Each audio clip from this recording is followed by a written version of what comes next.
Well, I'd like to welcome all of you who are in the room, and then all of you who are in ships at sea and on online in various places around the world for joining us here for what we think is going to be a super program. I'd like to begin by thanking Professor J.P. Alfred for really getting this to happen. He holds multiple hats at both the business and in the engineering schools at George Mason, and with his organization, which is called CARE, which you can read all about on the website. CARE is a fantastic group of people who are really cutting-edge technologists going back over a period of 30 years. It's really, I'm very fortunate to sort of have an associate membership in it. And so we are really pleased to be doing this here today. My organization is the Financial Technology and Cybersecurity Center. And we are generally more focused on cybersecurity and on financial services. But last August, I started noticing these age verification laws and parental consent laws, and said, "Wow, this is a really interesting. What's new? I mean, what's old is new again, because all this started back in the late 1990s, and we had decisions in Georgia and in New York in federal district courts basically telling the states to stay out of the internet. And now the states are back and they weren't interested in staying out. And so we have some fascinating issues. And let me just sort of take you through for everybody what these panels are gonna cover. Our first panel is on the laws that have been passed in Texas and in Florida, which generally speaking are intended to encourage neutrality in the availability of different types of content on large platforms. I'm sure there are many people who could take issue with everything I just said, but that's, I think, writ large, an accurate statement. And those cases just went before the Supreme Court in February. We are incredibly fortunate to have Stephanie Joyce of the CCIA, which was one of the two parties. The other party was NetChoice, and Carl Sabo will be with us here in panel 2.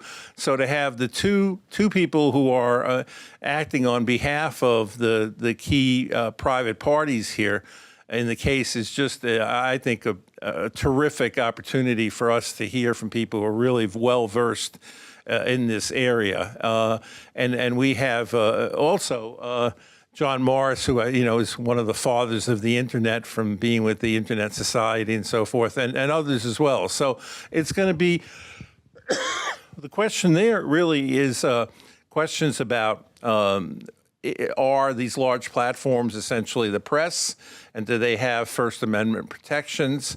And then the state attorney generals, and we will have, on behalf of Missouri, the Solicitor General, states have taken positions about how there's a freedom to hear things and learn things, and that this is being restricted by this, and others who are saying police power cannot be overtaken simply by these First Amendment considerations. So panel 1 is a live Supreme Court issue that, if any of you listen to the Supreme Court arguments, there's a lot of discussion about how to look at this and what the prior precedent did. So really looking forward to that one. The second panel is essentially sort of a cousin. Second panel is about age verification laws for adult content sites, and for as well as for parental consent for access to social media sites, which has become a very hot issue. And we are incredibly fortunate that Senator McKell of Utah has journeyed 2/3 of the way across the country to come and be with us in person to talk about the pioneering legislation that he sponsored in Utah on parental consent, which is under attack by Carl Sabo of NetChoice, who will also be on the panel. And that spins out a whole range of issues. An additional issue is also design requirements. California has imposed design requirements intended to protect children. Those were struck down by district court, and that's now going to the Ninth Circuit. And Carl is also, I believe, involved in that case as well. And finally, just to further whet your appetite, the Texas age verification law went before the Fifth Circuit and was lost 2-1. That is Tom Vartanian, my senior colleague at the Financial Technology and Cybersecurity Center, just joining us here, looking very dapper as always. So on that one, the Fifth Circuit ruled 2-1 that the Texas law was valid. It went on the shadow docket to the Supreme Court, and the Supreme Court did not interfere with that. So now it will eventually, I guess, get back to the Supreme Court in due course, but that law is now in effect in Texas.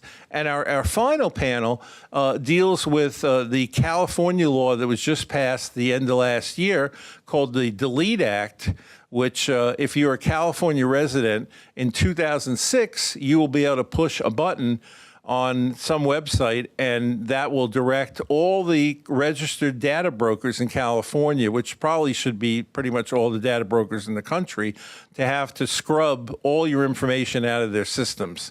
This is probably a technological nightmare for those of you who are tech people. I'm seeing people smiling and they're shaking their head and so forth. But what that really opens up is this whole world of data brokerage. We're going to have a representative of the advertising industry, as well as 3 other distinguished panelists to talk about data brokerage. I think, a lot of times general people kind of like it because it serves up stuff that they're interested in, and some people don't like having their life being completely tracked. So it just depends on how you feel about the whole thing. So that's a short summary of where we're going to be. JP, let me turn it over to you. Well, thank you all for joining, and thanks to those who joined online, and to all of our wonderful speakers. I'd like to especially thank Bob, who had the idea for the program and invited the speakers and established the concepts for the panel, and thank Tom, who was always wonderful to work with. So with that, turn it over to Bob here to turn it over to Tom to actually start. Great, thank you. Thanks, JP. I appreciate it, and always a pleasure to work with you and George Mason, and particularly on this kind of a program. I spent the last few years writing my latest book, which is The Unhackable Internet. And it really sort of comes home in this program here today, because as I was basically representing people over the last 40 years and helping them incorporate and deal with technology, I realized that much of what we were doing had 2 very real aspects to them. One was the lack of borders. And 2 was the lack of security. And so I started writing about that after I left private practice, and I could actually say what I wanted to say freely. But the problem we have here now is we've got every country in the world and every state in every country in the world wanting to regulate the internet. And of course, you have to scratch your head about that a little bit, because cyberspace has no borders. And so once everybody starts regulating, you either end up with a situation, which I think we have now both lived through both, either nobody's regulating or everybody's regulating. And neither of those solutions works, right? Neither of those solutions work. And I'll put aside the security question, because I think, we're now dealing with an internet that is horribly insecure, incredibly vulnerable. And I've said this very often as I've been speaking, particularly about the book, and that is, if we wanted to create a cyberspace that made us incredibly vulnerable and subject to threat, we would have created the cyberspace we have, right? So today we're going to focus on one aspect of this, and that is the race to regulate the internet. Now that everybody's figured out that all this content is out there, you know, you've got these two different forces coming together. Those who say we should allow content to be out there, and those who say, well, wait a minute, we've got to protect some people from that content, or we've got to restrict that content, or we've got to restrict the collection of data, which of course is another whole issue. And, you know, when I started doing this back in the 90s, when the internet really started to take off, we all knew that this was going to pit security versus privacy, right? It's the security versus privacy issue over and over and over again. How much security do you want? How much privacy do you want? How much do you balance those two things? And so our first panel today is going to look at some of the questions that are being determined. And interestingly enough, the Supreme Court has been cooperating terrifically by taking on some of these cases and hearing some of them.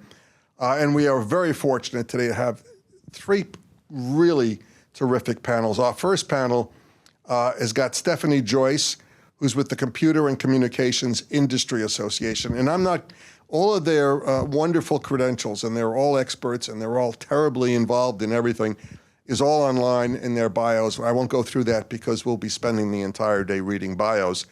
But I hope you'll look at those and see the credentials of the people that we've got here. And then we've got also on this panel three lawyers who are intimately involved in these lawsuits, Michael Che, Josh Devine, and John Morris. So with that, I'm going to ask each of them to make a short 3 to 4 minute statement to sort of put their stake in the ground for their position and what their concerns are or arguments are. And then we will go from there, and JP and I will moderate this panel and hopefully try to bring it to some culmination point at the end of the hour and a half. So, Stephanie, why don't you start with your short statement? Thanks so much. I'm very pleased to be here, and I'm very proud to be the Chief of Staff and Senior Vice President of CCIA, and very proud to be associated with the Paxton and Moody cases. Of course, we're all lawyers. Have to drop the disclaimer here that what I'm about to say reflects the thoughts, wishes, hopes, and dreams of Stephanie Joyce and not of my organization. To begin, and I'm sorry to do this, Bob, because we became such fast friends, Bob characterized the Texas and Florida statutes that are under challenge and presently enjoined as an effort to ensure the neutrality of the internet. I believe that these statutes would ensure the unusability of the internet. They are must-carry legislation for the internet. They are unprecedented.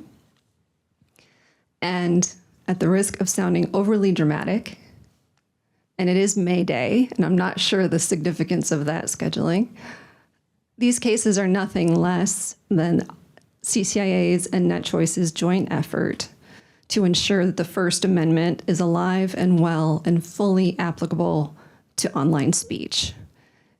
The First Amendment truly is at stake in these cases. The central question of both, and this was the choice of the Attorneys General of Texas and Florida, question is simply, is what applications and websites do in their various sites, communities, is that expression? CCIA and NetChoice have demonstrated over and over in these two cases that it is expression. It is editorial discretion. It is curation. It is review. It is a choice of what to display and how to display it.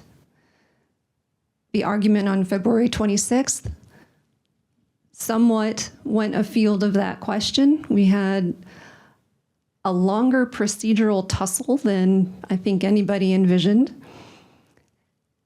And there were some familiar refrains, such as, these entities are very large, so why can't we restrict their speech because they're big. Of course, the answer to that is antitrust lives over here. The First Amendment lives in the Constitution, and it's the First Amendment for a reason. And you can't use the First Amendment as a replacement for economic regulation, even assuming that large means anything in this beautiful thing that the world has wrought, which is the internet.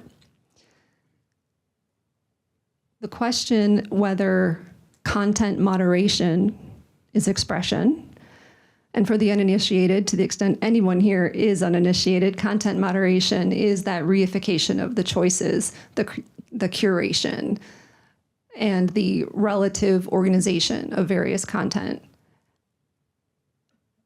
Decades of precedent, and certainly we can borrow from the newspaper realm, but also in Hurley, the parade milieu, that choice absolutely is protected expression. What these statutes would do is, on pain of crushing regulatory obligations, prevent websites and applications from performing content moderation. They might think, and I don't know because I was not in those legislative hearings or the rooms where it happened, they might think that these statutes are ensuring even-handedness, I don't know. But what it ensures is that all of these operators of all of these websites and applications cannot curate content, cannot serve their communities, cannot even abide by their own terms of service that are posted on their websites and in their introductions to their applications, because Texas and Florida know best. And Texas and Florida a priori know all of the content that third parties are going to post on these websites and in these applications, and all of it deserves to be seen. Our brief and several amici, including Mr. Che, my buddy here on the screen, they filed amicus briefs that demonstrated, no, we really don't want all of that content. We want users to have a good experience. We don't want them wading through hundreds of thousands of posts that have nothing to do with what their interest is. So we await the Supreme Court's decisions, and I'm very pleased to participate on this panel and look forward to the questions. Thank you. Thank you, Stephanie. Josh, 2-3 minutes.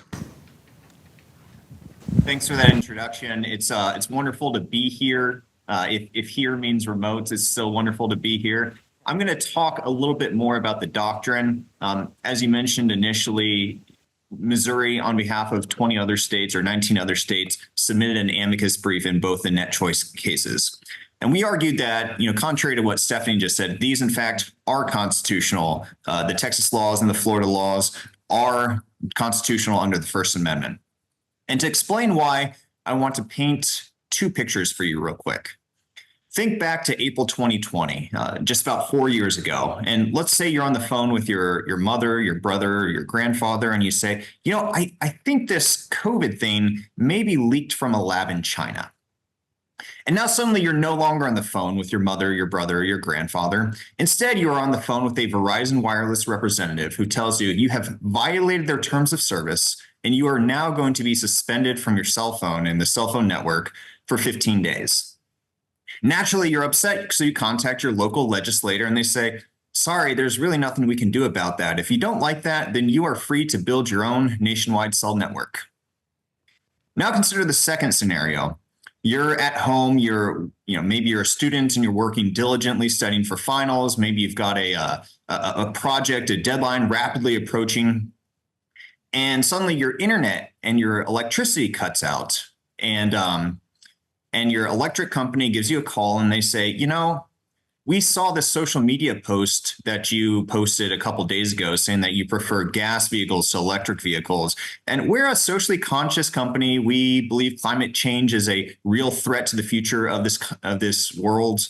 And we're not going to let you use our electricity to undermine our message. So we're cutting you off from your electricity. Now, I recognize I'm speaking largely to a tech crowd, which leans a little bit more laissez-faire in a lot of different instances. But I think most people, 99% of people, would say that these two circumstances are intolerable. There's something wrong with what's going on here. And so the question we try to answer in our amicus brief is, does it make a difference when it's Facebook or Google doing this than when it's the electric company or Verizon Wireless? And we argue there isn't any difference. Now, I mentioned Verizon Wireless. You ever wonder why we don't actually hear about this problem on Verizon Wireless? Why isn't Verizon doing the same thing that Facebook and Google are doing? Well, it's because they used to, or at least telegraph and telephone companies back in the day used to do that. And it became a problem, and the states and the federal government legislated and did the same thing that Texas and Florida have done here. We've had laws on the books going back all the way to the 1800s prohibiting this same exact kind of conduct. The medium is a little different. The technology is obviously different, but there's close to 150 years of precedent of regulating the way that Texas and Florida are regulating here. The Fifth Circuit, in upholding the Texas regulation, found this history very weighty. Now, there is another side to the argument, and that's what NetChoice relies on tremendously. And basically, the Supreme Court has said, well, you can't do this sort of thing for newspapers or parades or things of that nature. And so what you have here doctrinally is you have a continuum. You have, on the one hand, the Supreme Court said, yes, you can have these must-carry regulations. You can have them for telephones. You can have them for telegraphs. No, you cannot have them for newspapers. You can't have them for parades. And so the question from a doctrinal matter really just becomes, what is Facebook and what is Google more like? Are they more like a telephone, like a telegraph, or are they more like a newspaper and a parade? And typically, the courts have focused on a couple things in this kind of analysis. They have focused on whether the must-carry regulation would interfere with the company's own ability to get out its message. And in the newspaper context, for example, what you see is an analysis based on, well, there are space constraints in the newspaper. When somebody reads a newspaper, they reasonably expect and they reasonably anticipate that everything that's in that newspaper is something that the newspaper company picked out and controlled. And this is really the newspaper speech. And when you take away space for them to speak, then you are interfering with their ability to get out their own message. That obviously doesn't apply in the telephone context. The telephone is responsible for transporting my speech from point A to point B. Nobody thinks that speech on Verizon's network is Verizon's speech rather than my speech. And when you run this analysis, well, it looks like Facebook and Google look a whole lot more like a telephone provider than they do a newspaper. Nobody thinks that speech on Facebook is Facebook speech. And in fact, in every Section 230 case, Facebook is very quick to point out and very quick to strenuously argue that the speech is not theirs, it's somebody else's. There's also no space constraints. I mean, there really is no actual infinity in the physical universe that we've been able to identify, but the internet comes pretty close. It's nothing like a newspaper. The amount of content that is uploaded every single minute is just astronomical. And so if you're looking at this continuum, is Facebook, is Google, are they more like a telephone or are they more like a newspaper? I think the answer is pretty clear that they're more like the former than the latter. And that's why we argued that these are constitutional under the First Amendment. Thank you. Let's go on to Michael. Thank you for having me on this panel. I'm so glad to participate, even if it's remotely. I want to drill down a little further on Stephanie's comments about what the core speech activity is, and then respond a little bit to Josh's comments on some of the common carriers that he mentioned. But I think the critical issue in this case is not so much whether websites are more like newspapers or parades or any of those things. The court does not need to have one-to-one analogies to anything. Really, the question is, do they practice a protected free speech activity in the first place? And what is that activity? Stephanie talked about content moderation. I'm going to just rephrase. I don't like the word content moderation. It sounds very technical, sounds very jargony, but it's basically making decisions about other people's content, right? Whether or not posts should be left up or not. And the reason why that is a protected speech activity is because it reflects judgments, value judgments about what speech is worth saying, what speech should be said, what speech should be left unsaid.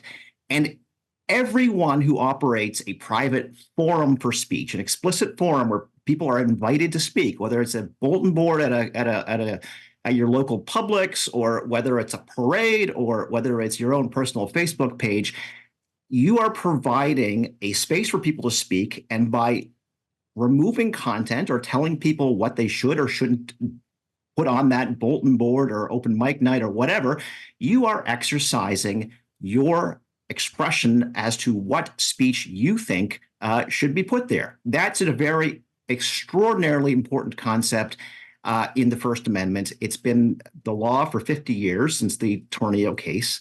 And just this term, the Supreme Court gave a nod to this right. And this is the case Linkey versus Freed. And Justice Barrett, writing for a unanimous court, and this is a dispute over city manager's decision to block someone from his personal Facebook page, says, if Freed acted in his private capacity when he blocked Linkey and deleted his comments, he did not violate Linkey's First Amendment rights. Instead, he exercised his own. That's a very significant and telling statement by the court, which I think will presage what the decision will ultimately be here. If the act of deleting someone else's comment from your own Facebook page is protected speech, then it has to be true not only for Mr. Freed, but it also has to be true for Facebook and others. And the case here is not that hard. It doesn't, your First Amendment rights don't disappear merely because you have, 10 users, 100 million users, 100,000 users. That's not how the First Amendment works. We don't distinguish between different parties' rights based on how many people they serve or what kind of entities they are. As to the comments about your water company going to cut off your water, or your electric company, I mean, those parties are not engaged in speech. They're not making speech decisions. They are providing a service. It is conduct. If they shut off your water or electricity, that would be conduct, not speech, even if it's motivated by some kind of bizarre speech issue. The issue in these cases are, can forums that are expressly dedicated to providing speech forums and are expressly telling people what they should and should not upload to those forums, can they exercise their rights just like every other owner of a private forum that provides an opportunity for people to speak? And so that's how I see the cases, and I see the Supreme Court's most likely going to uphold that right for private owners of property to control what is said and left unsaid on their forums. Thank you. Thank you. So, John, you're the cleanup hitter right now.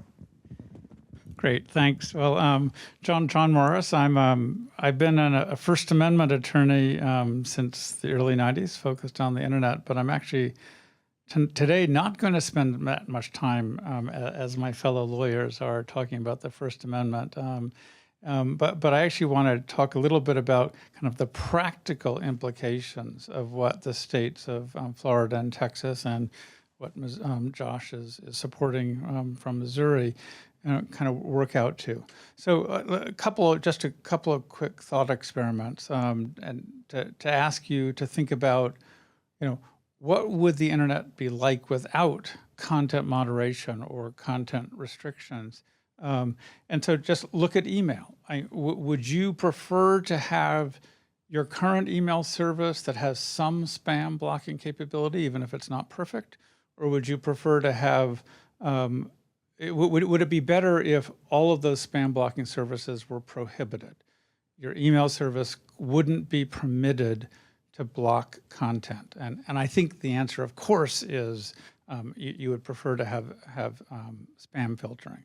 Well, email is not at issue in the cases we're talking about here, but that really is, frankly, what we're talking about.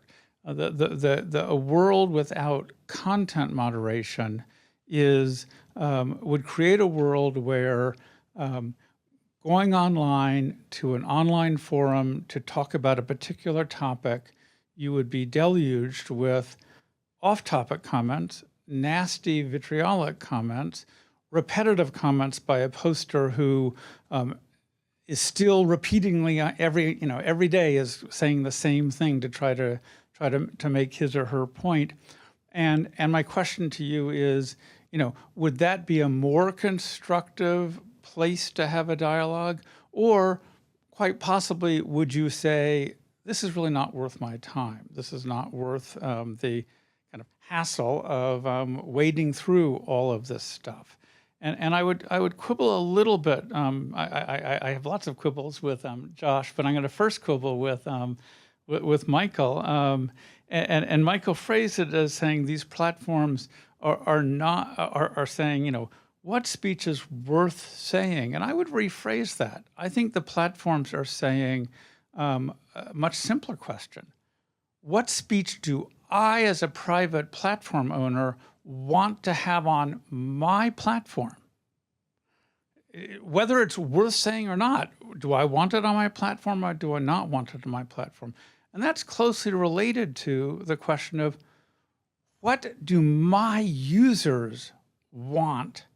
Do they want to have an open faucet, fire hose of posts and contents with no constraints at all? Or do they want to have some limitations? Very briefly, in kind of the 40 seconds I have left, on the kind of common carrier issue, we can kind of talk about that metaphor. I actually think there's some much better metaphors. But I mean, at the end of the day, the telephone companies are not saying, I'm giving you phone service, but you can't talk about sexual issues. You can have phone service, but you can't talk about, that's not what phone companies do. They just provide a telephone connection. For these online social medias, up front, in their terms of service, they say, you can come in here, but you have to follow these rules. We don't want pornography or whatever. We don't want hate speech. We don't want a whole set of content. Thankfully, as a First Amendment lawyer, I can tell you there are other places on the internet that if you would like to discuss pornography, or if you would like to participate in a hate speech-based conversation, you can do that. But the platforms that these states are regulating are not common carriers. They have specifically upfront told you what's okay and what's not okay. I'll leave it at that. Thanks, John. So, Bob and I worked in the 1990s on a project by the American Bar Association to try to resolve the question of jurisdiction in cyberspace for online commerce. And for those of you who can recall, in the 1990s, online commerce was just beginning to blossom online. And the problem was most laws, most states said, well, if you have a contract, you have to have a wet ink signature on a document that has four corners. And of course, all of the shrink wrap and all of the contracts online had none of that. And the problem was, which is pretty much where we are now again, is how do you solve digital problems with an analog solution, right? How do you solve digital problems with an analog mind? It's very difficult. And I think that's what the problem is, again, that the Supreme Court is being confronted with. And so, Stephanie, I want to give you and Josh an opportunity here to dig a little deeper. You've got cases in Texas and Florida. And obviously, the First Amendment is a sort of stake in the ground for you in terms of where you think these should go. Why don't you get a little deeper into the CCIA's position on these issues and what you've argued? Time is a flat circle, and there's nothing new under the sun. What we've seen in the last 80 years in this nation as our economy has grown and expanded and blossomed is that it's always the same questions. It's just the facts change. When we're talking about speech being conducted and made by private actors like Michael, like Josh, like any of you, like a website, like an application, we're talking about one of the most sacrosanct rights in this nation, which is the right to speak as you wish, to say what you want to say and not to say what you don't want to say. So truly, the question is simple. The medium might be different, but the fact remains that these are entities that exist for the proliferation of speech. That is their product. That is their calling. That is what they deal in, their own speech, and in this speech offered up to them by third-party members of their communities. Gosh, I'm a telecom nerd from 30 years ago, and I can't say I am surprised, but the common carriage issue is one that we've met for several years and in several different contexts. And it's not as complicated as some would have you believe. And it is a binary question. An entity is either a common carrier or it is speaking, and never the twain shall meet. Common carriage is the carriage of someone else's stuff, their voice, their packages, or they're typing the words that they've typed from point A to point B of the user's choosing without change in form or content. That is what Verizon Wireless does. That is what the electricity company does. That is the life that they've chosen. That is their business. They are not speaking when they carry someone else's speech. ISP, when I was a baby lawyer,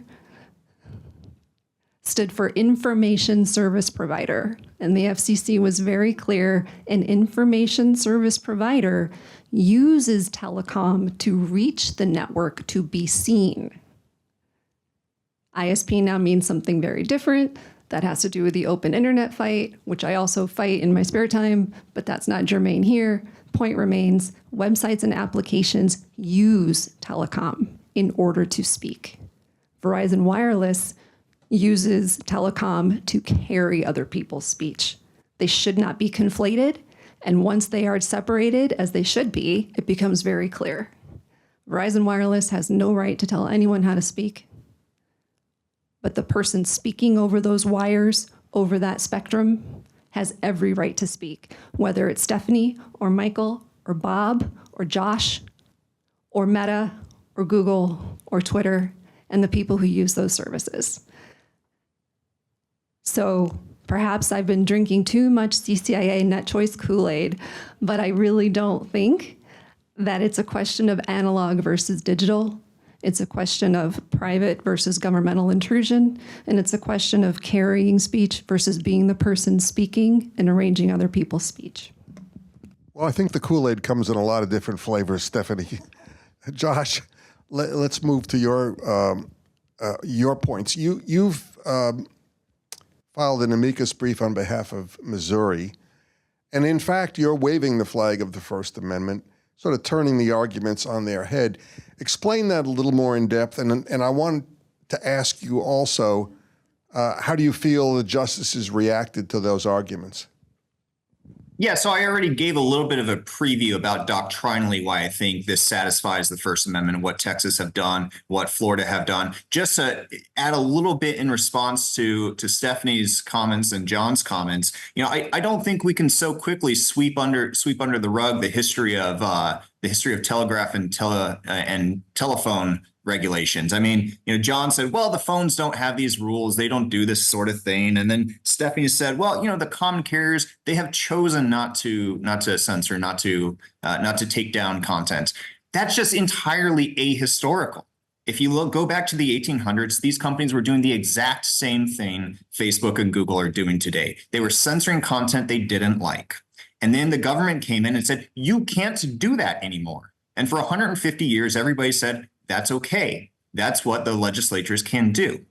And so this idea that a common carrier is only, some organization that voluntarily chooses to comply with a must carry requirement, it just is ahistorical. I mean, Verizon does the same thing that Facebook does, which is transport your speech from point A to point B.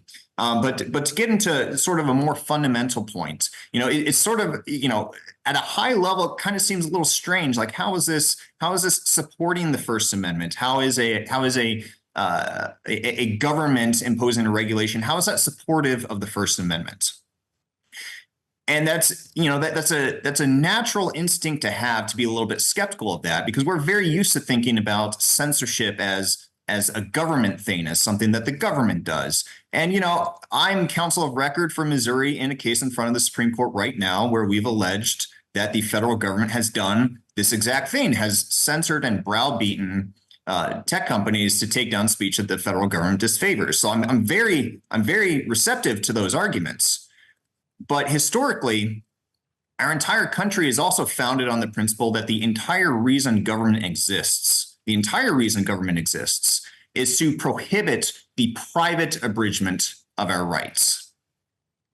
If you look back at the Declaration of Independence, we remember that lofty phrase, that venerable phrase, all men are created equal and we have certain inalienable rights, etc.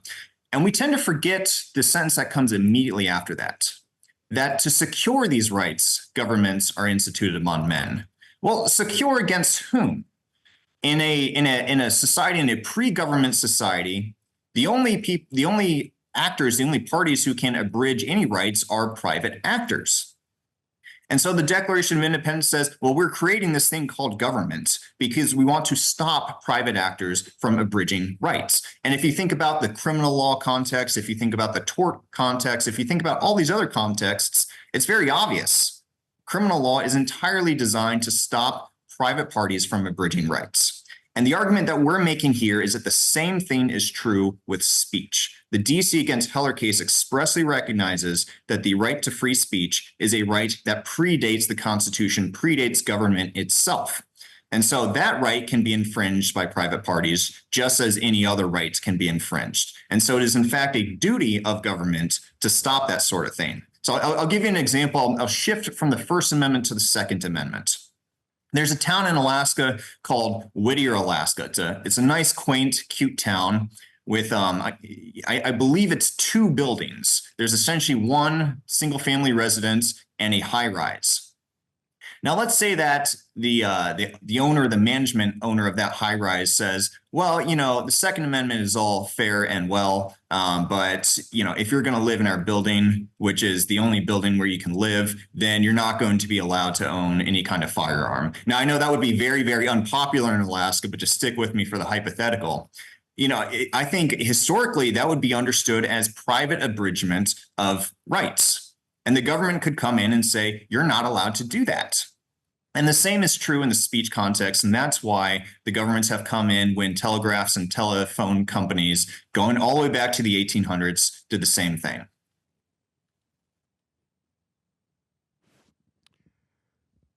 JP, second point, there was a second part to that question, wasn't there? How do the justices, how do justices have reacted to that? I think we might be quite surprised by the results of the net choice cases. I think the justices seemed a little annoyed that net choice had cast a very broad net. They brought what's called a facial challenge, which is, to be quite succinct, a facial challenge means they challenged every single possible application of those statutes. And I think that the justices seem to buy my argument with respect to at least some of the features of Facebook and Google. So I believe it was Justice Barrett who said, now, Gmail certainly looks a lot like a telephone, doesn't it? And so I think there was some skepticism from the justices with respect to net choice's argument, saying that they can attack the entirety of the statute. And, I don't think they necessarily are. I would say I don't think a majority of the courts necessarily has adopted my argument full, hook, line, and sinker with respect to all of the platform's activities. But I think probably a majority has adopted that with respect to at least some of the aspects of those companies. Thanks, Josh. JP, I think you've got some questions too.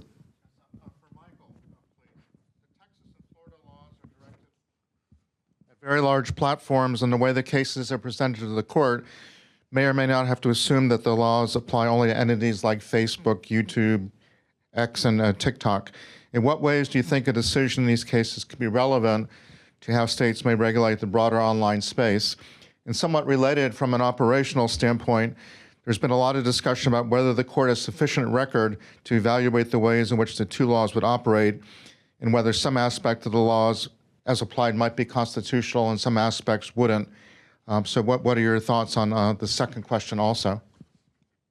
Okay, let me try to respond to the second one first, and I may punt this to Stephanie if I'm allowed, but I think Absolutely. who certainly has more of a background in the background of the cases. But as I understand how these cases were played out procedurally, the state AGs agreed up front that there was a very small number of entities actually covered by the laws, and they agreed to prosecute the cases on that understanding. And so that's a stipulation that's in the record. And normally the Supreme Court takes a case on an as argued basis, meaning, they don't go outside of the party stipulations and find new facts that are inconsistent with those stipulations, but they decide the case on the basis that it was argued. And on the basis it was argued was that the two laws in Florida and Texas apply to a very small group of companies. And frankly, they do, right? One's 100 million users, 100 million in revenue. That's Florida. Texas is, 50 million users in the United States alone. So it's already, a fairly small group of companies. Now, it's not to say that it necessarily covers the universe, but this is not covering everything under the sun. And so just from a procedural standpoint, I think the argument got sidetracked by that. But I think when they go back and look at the stipulations and look at the actual record and what was agreed to and how the cases were actually played out, I think that will be more relevant to them at the time of a decision.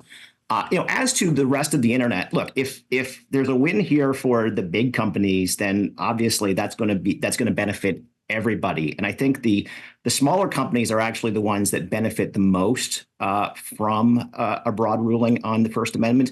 It's because the smaller companies are actually the ones that are more apt to create niche communities, smaller communities that are based around specific interests or specific topics, right? You've got review sites like Yelp and TripAdvisor. You've got Reddit, which although Reddit's a general purpose site, every subreddit on Reddit is dedicated to a very specific topic, right? That's controlled by the users. And so most companies that are in the social media space that are not the size of YouTube and Facebook, they've got to show their customers value, and they've got to engage them and provide them a service that's useful.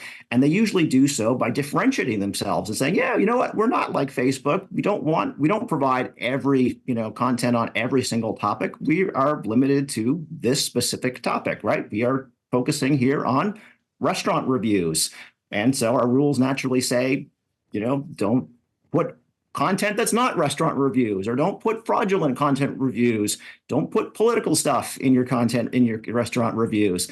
And so I think a lot of the companies that will benefit from them are really not necessarily perhaps in scope. On the flip side, if you allowed these laws to proceed, or if if the Supreme Court said, open season on the internet, I don't know how they would craft a rule that says, how many users do you have to have before you lose your First Amendment right to make editorial decisions? I don't know where that line in the sand would be drawn. And that would be the worry for me, is that, they either have to say broadly, nobody has the right to make editorial decisions online, which I think would be, fly in the face of 50 years of precedent and the Linkey case, or they'd have to come up with something that it is tantamount to saying, okay, these 5 specific companies simply don't have this right simply because they somehow got too big. I don't really see them doing that. That sounds like would be a disaster of a First Amendment opinion. Thank you. John, you were involved in the 1997 Reno versus ACLU Supreme Court case about the First Amendment's application to the internet. And that case is also central to some of the issues in the second panel. What lessons do you think that case offers for the current Supreme Court cases related to the Texas and Florida legislation? In that case in 96, 97, what became so clear and what the Supreme Court absolutely endorsed is that in deciding how the First Amendment will apply to a particular communications medium, you have to really actually understand the communications medium and really drill down and dig into it. And the Supreme Court also kind of grappled with, metaphors. They struggled with metaphors to say, well, is the internet, most like, and in '96, the argument was not the telephone. I'll come back to that in a moment. But in '96, the U.S. Department of Justice was arguing that the internet is most like broadcast television. And their theory was, fairly simply, that, gosh, you watch TV on a screen and you access the internet on a screen and stuff comes onto the screen. And so therefore, the government should be able to regulate the internet just like it regulates broadcast television. And the lower court and the Supreme Court said, that's not how the internet works. And so that's actually what my organization is, the Internet Society, founded in the early 90s by the people who actually created the internet, and with a goal of both expanding and getting the internet deployed, but also defending the core concepts of the internet. And so when we engage at the Supreme Court, we actually don't argue about the First Amendment. We actually present to the court, this is how the internet actually works. And this is how the law being challenged would actually play out. And so let me kind of give one example of how this specific law would play out. There is no uncertainty in my mind that Wikipedia, run by the Wikimedia Foundation, Wikipedia absolutely is covered by the Florida law, and I think probably by the Texas law. One could possibly quibble. But Wikipedia is a hub for social content. Every piece of information on Wikipedia comes from users. Wikipedia doesn't create it, users create it. It is a hotbed of moderation, of content moderation. Lots of entries that people post are removed because they in fact are not factually correct. And Wikimedia in fact has more than 100 million regular users globally, which is the standard in Florida. And almost certainly it is covered by the Texas law as well. And Wikimedia could not exist if they had some obligation to not censor based on viewpoint, to not censor or to explain every single editorial decision made within the Wikipedia ecosystem. So that's one of the things that we help try to get the court to understand, that you can't really just take what the state said below, oh, this only applies to the big guys, these big, horrible, evil, big tech companies. No, their law applies much more broadly than that. It certainly applies to a number of Michael's clients. So that's one thing that we did in our brief. But in terms of what the Supreme Court did 25 years ago, in terms of the metaphor, I mean, we need to look at the particular metaphors being used today. I mean, a telephone company delivers a phone call from point A to point B. And Josh suggested that Facebook delivers content from point A from point B. But that's actually not how the internet works. I don't know if anyone here, I'd be surprised if anyone here gets their internet access from Facebook. I get my internet access from Verizon. And Facebook is an endpoint on the internet. Now, it's an awfully big endpoint on the internet, but it is a source of content on the internet. And if I were a Facebook member, which I'm not, if I wanted something from Facebook, I would send a message over my Verizon internet connection to Facebook. And Facebook would send a message back to me, and it would be Verizon that delivers the content to me. And so the kind of telephony metaphor doesn't work on the internet when you're talking about content sites that are not, in fact, the transporting the content. Thank you, John. So, Michael, I want to come back to the Supreme Court. You know, one of the things litigators do, and I eventually learned, is you have to give a handle to the court, right? These cases are all very complicated, and judges are always looking for a handle to grab in a case so they can run with it. And so from that perspective, in these cases, tell me what you think is the critical legal issue, and tell me what you think the handle is that the Supreme Court might grab. Sure.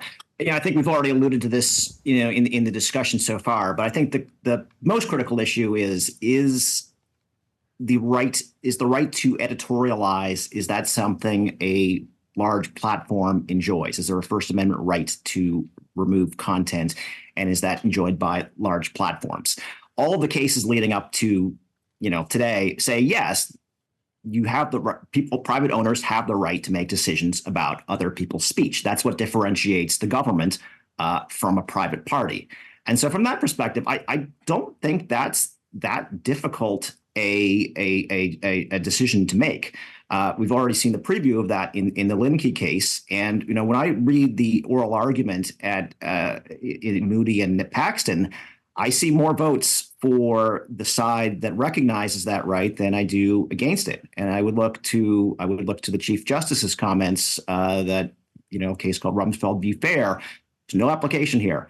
I would look to Justice Kavanaugh's comments that, what's Orwellian is when the government forces people to remove content and say things, not when a private party tells people not to say stuff. And that his comment that, since Tornillo, we have recognized the idea that, maybe it would be maybe it would be a decent idea somewhere to require people to print replies in newspapers when the newspaper criticizes them. But that's not America. We're not going to do that here. We made the decision not to go down that road and not to get the government involved in making editorial decisions that private parties usually make. And I think one of the points, one of the related points they might make on this is, well, look, in the short run, yes, maybe if the day you institute this law, maybe some parties, some people, some content doesn't get removed. So yeah, maybe there's a pro-speech effect on day one.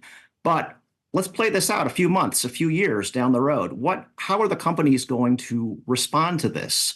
Well, one of the ways is that they're going to potentially do things that remove places to speak. Some companies are going to say, you know what, this is not for us. We don't want to be in the social media space anymore. We're going to cut off forums for speech. And so now public has fewer places to speak. Then we're going to have companies that say, you know what, we don't want comments on we don't want certain viewpoints on our site. And the only way we can get them down is if we ban the entire topic, right? And so there was an argument there was back and forth all throughout the argument on this. And the Texas Attorney General admitted, if you want to have a content about Al Qaeda, you want to ban anti-Al Qaeda content. You can't do that. You'd also have to ban the pro-Al Qaeda content. So you'd have to remove all content on Al Qaeda. Just think about what this would do in the current controversies over, Gaza Strip. You don't want. You say your platform, thinks that, hey, certain statements go way too far. Well, now you have to ban any discussion of the war. How is that a pro-free speech result? So I think that's maybe where they go on this and saying, okay, play this out a little further. Long term, this is not going to end up in more speech. Actually, it results in a complete reduction of speech. And that's actually the insight of the Tornillo case, the Miami Herald case, which is, yes, okay, printing Pat Tornillo's reply would, end up in more speech in that moment. But guess what? Newspapers will stop criticizing people like Pat Tornillo, and you're going to get a lot less. They're going to avoid controversial topics, and that's really going to lead to a dampening of speech, not an increase of speech. And I think the same analogy applies here. So I think that would be the hook as to to resolve the issue between user rights and platform rights? Not allowed to answer that question. It won't happen. I know what I want to have happen. So Stephanie, if CCIA and net choice prevail, what effect do you foresee such a decision having on state legislators that seek to regulate online speech? Yes, thank you. I think we're already seeing it. I think that our success at the 11th Circuit and our securing of an emergency stay from the Supreme Court as to the Texas statute caused states to pivot, and they're no longer talking about must carry or fairness doctrine for online websites. It's now become parental controls and age verification.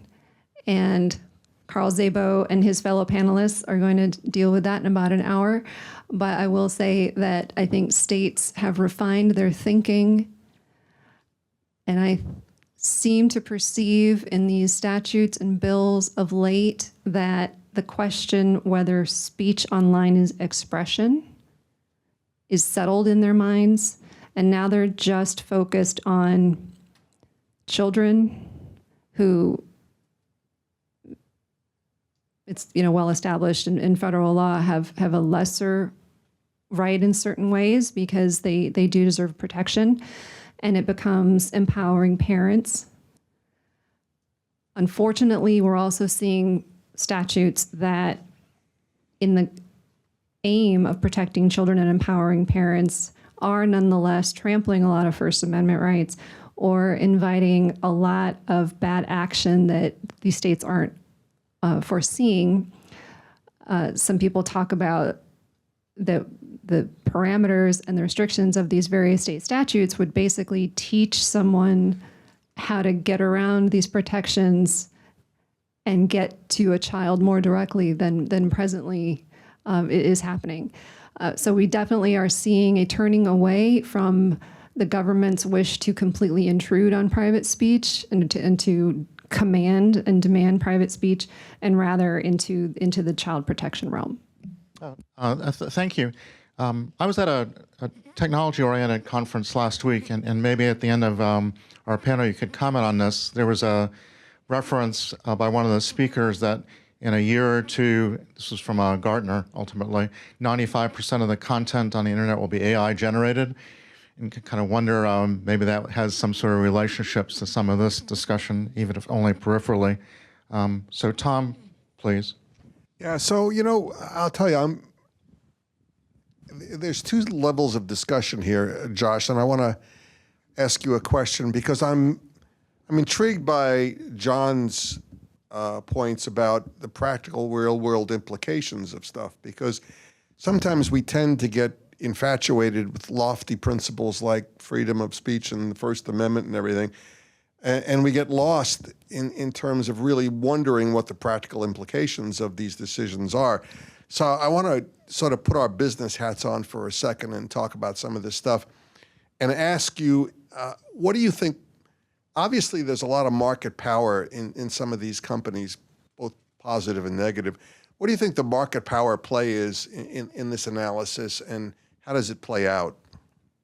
Yeah, so I don't think market power is essential to the argument, but it makes the argument a whole lot easier. I mean, here's what I mean by that. I think, common carrier, must carry, whatever label you put on it, it's a very close cousin to what you might call public accommodation.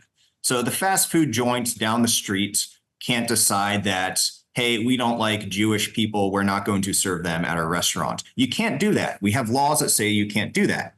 Now, from somebody who's arguing about the parade, somebody who's arguing about the newspapers might say, well, this is violating this company's associational rights. They don't have to associate with people that they don't want to associate with. But we have 400 years of common law history saying public accommodation law allows this sort of thing. But there is an intersection with these kinds of laws in the First Amendment. So these must carry regulations are not speech regulations; they're property regulations. They're essentially saying, Facebook, you can't kick somebody off your platform. But everybody recognizes that even property regulations can tangle with speech rights and can interfere with or affect speech rights. And so that's how the First Amendment is coming in here. So what market power does to this sort of thing is it makes it a lot easier to make the argument that, this private company is in fact abridging a private person's rights. When you have, 1,000 different, local fast food joints and one denies somebody service, it's really hard for you to say that, yes, you have, denied somebody their rights. But when we go back to that example I spoke of earlier, Whittier, Alaska, where there's one high-rise building that everybody in the town lives in, it's a lot easier to see how if that company makes a decision, well, there's nowhere else to go to. You literally have to move out of that city if you're upset with that landlord's decision. And you see this going back about 100 years, where the Supreme Court has been much more receptive to these kinds of arguments where the company at issue has substantial market power. There were the Turner cases back in the 1990s that expressly talk about the ability of a cable company to I think the term the court uses, bottleneck the information. So that's one of the arguments we made in our amicus brief. Obviously there's 1,000,001 ways to speak. But there's nothing that quite looks like Facebook does. Justice Thomas, he has this anecdote or this rhetorical flair from a couple years ago where he says, there's sure, you can cross the river by taking the bridge, and you can cross the river by swimming, but those aren't comparable things. And, same thing here, switching from Facebook to Mastodon or some of the other startups that are trying to get there isn't like switching from Uber to Lyft. It's more like switching from driving to walking. And so that market power analysis really makes my argument quite a bit easier. And frankly, if the court doesn't find market power, it makes it a lot more difficult. That's one of the things that Justice Kavanaugh said when he was then Judge Kavanaugh in the DC Circuit. So Michael, going back to practical solutions, wouldn't it just be easier if everything had to be viewpoint neutral? I mean, that would make it easier for the companies. It would make it easier all around. How does that play out? Yeah, if you were already doing little to nothing on content moderation, probably helps your business model. So maybe a certain large platform that doesn't like to do much on content moderation, that's probably a boon to them. Now they can blame the government for tough decisions, but most businesses don't do that. Most internet companies are doing content moderation. They're doing a lot of it. And the reason they're doing it is for business reasons, right? It's because their users want it, right? Their users don't want to have to sift through tons and tons of irrelevant posts. They don't want to see, pornography and violent images when they're at work. They don't want to see stuff that's off topic. They want to find what interests them. They want to find it quickly. People don't have huge attention spans. There's too much information on the internet as it is. And so, websites have to provide some way of getting people what they want. And that is making decisions about content. And so I think for most companies, if you simply say you can't discriminate based on viewpoint, whatever that means, that's going to lead to really just a complete failure to remove almost anything. Anything can be described as a viewpoint pretty much.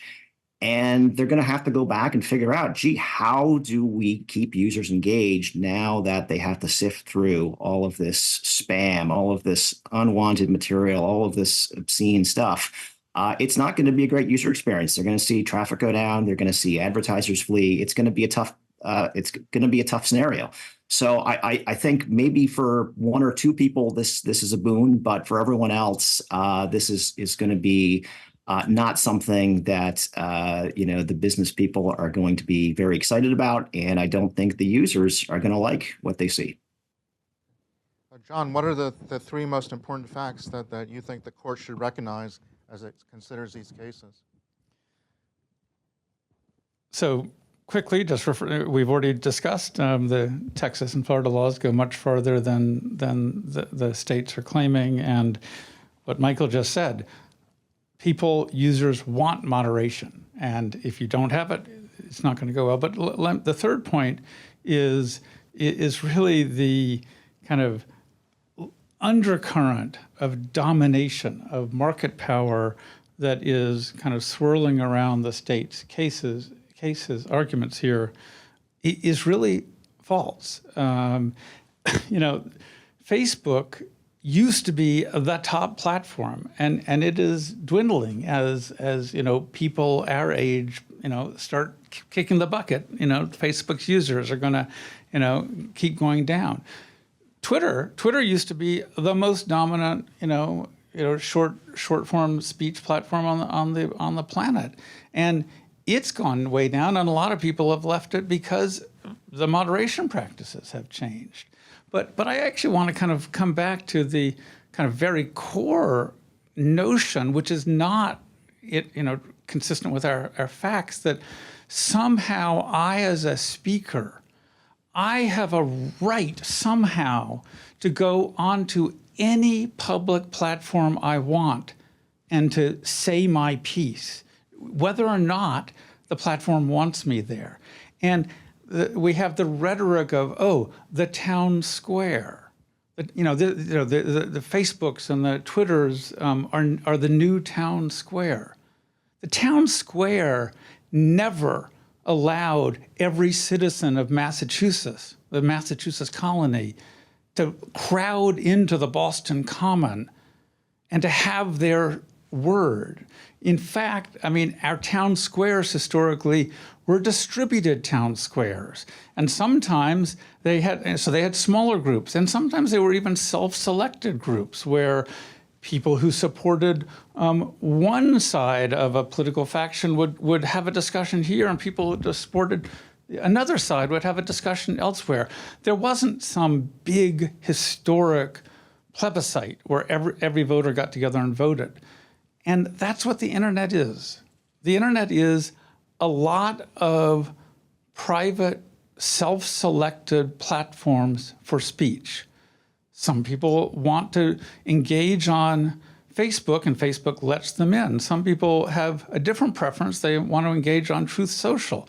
It doesn't mean that, and Truth Social, by the way, was set up to be no moderation. But guess what? They learn that they have to moderate. If without moderation, they're a useless platform.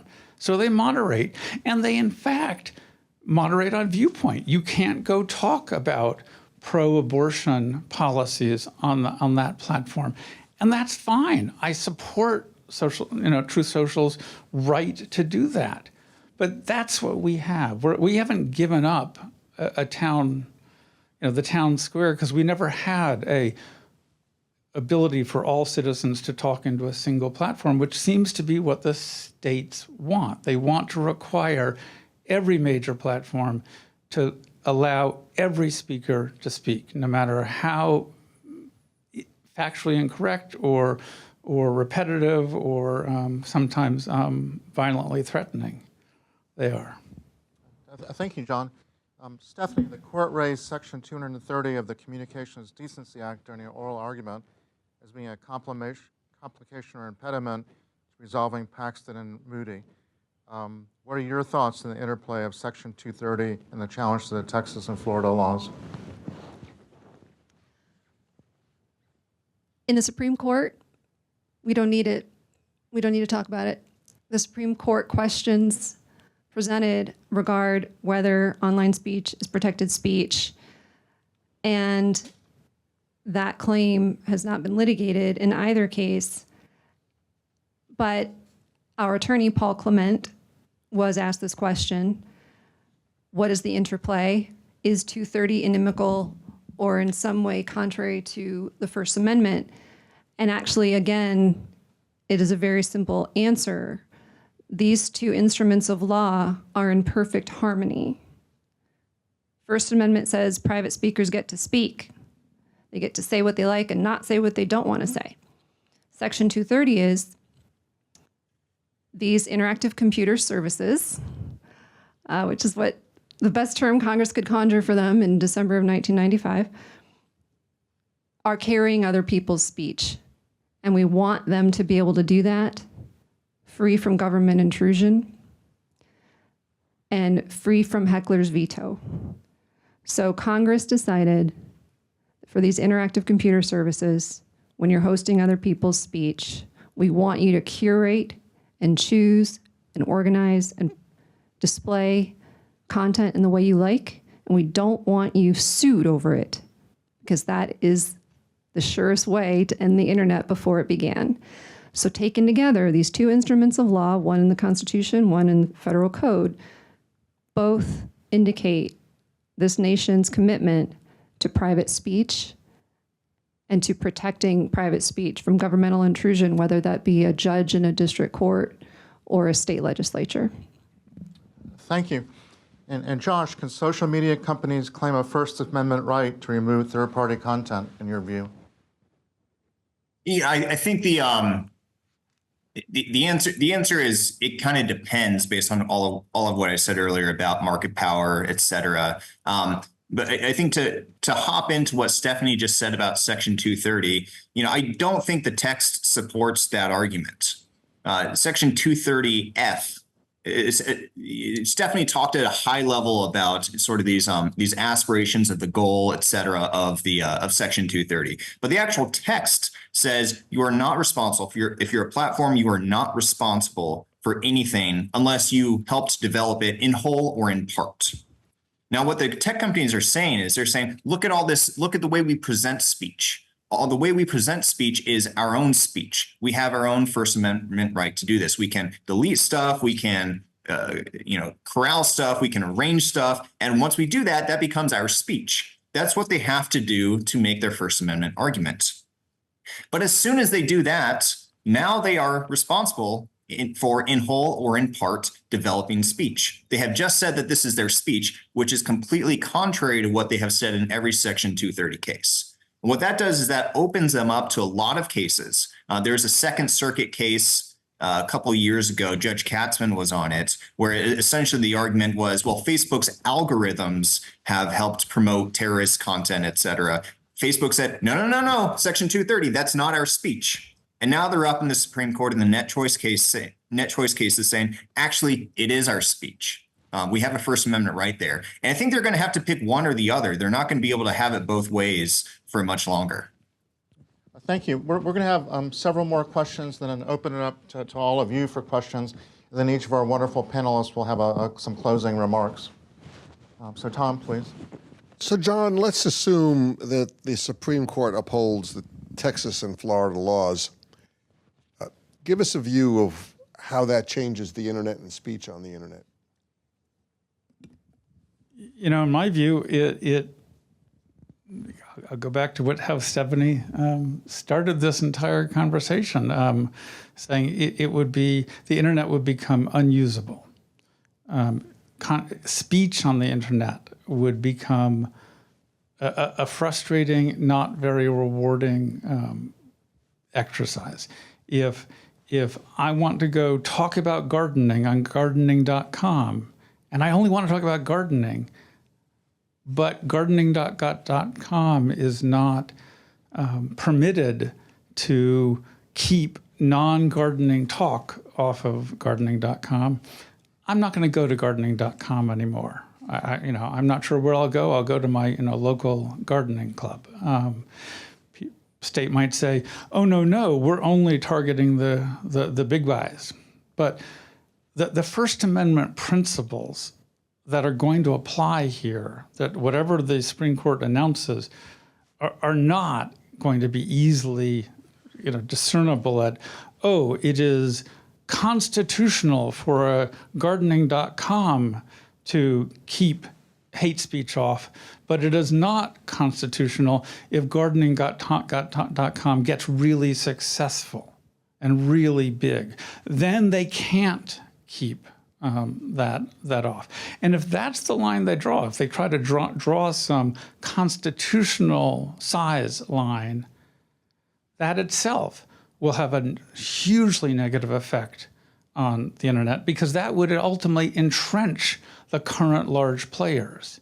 And Michael's clients, the kind of medium and small tech companies, frankly, wouldn't be able to, don't have the resources to comply with these Florida and Texas laws in general. But their goal is to become big, to compete with some of the large players. And if there become a magic line that the Supreme Court says, if gardening.com gets big, it can't moderate. So, the Internet Society really submitted our brief to kind of say, if you can't have moderation, you really can't have useful citizen engagement.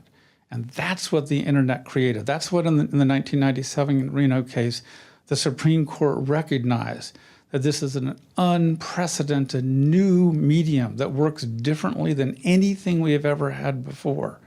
And it allows a dialogue across our country, around our world, in ways that we've never had before. And that's a very positive thing in our view. But if moderation is out the door, that kind of dialogue is really going to wither. So, Michael, let's assume that the Supreme Court rules in favor of the platforms.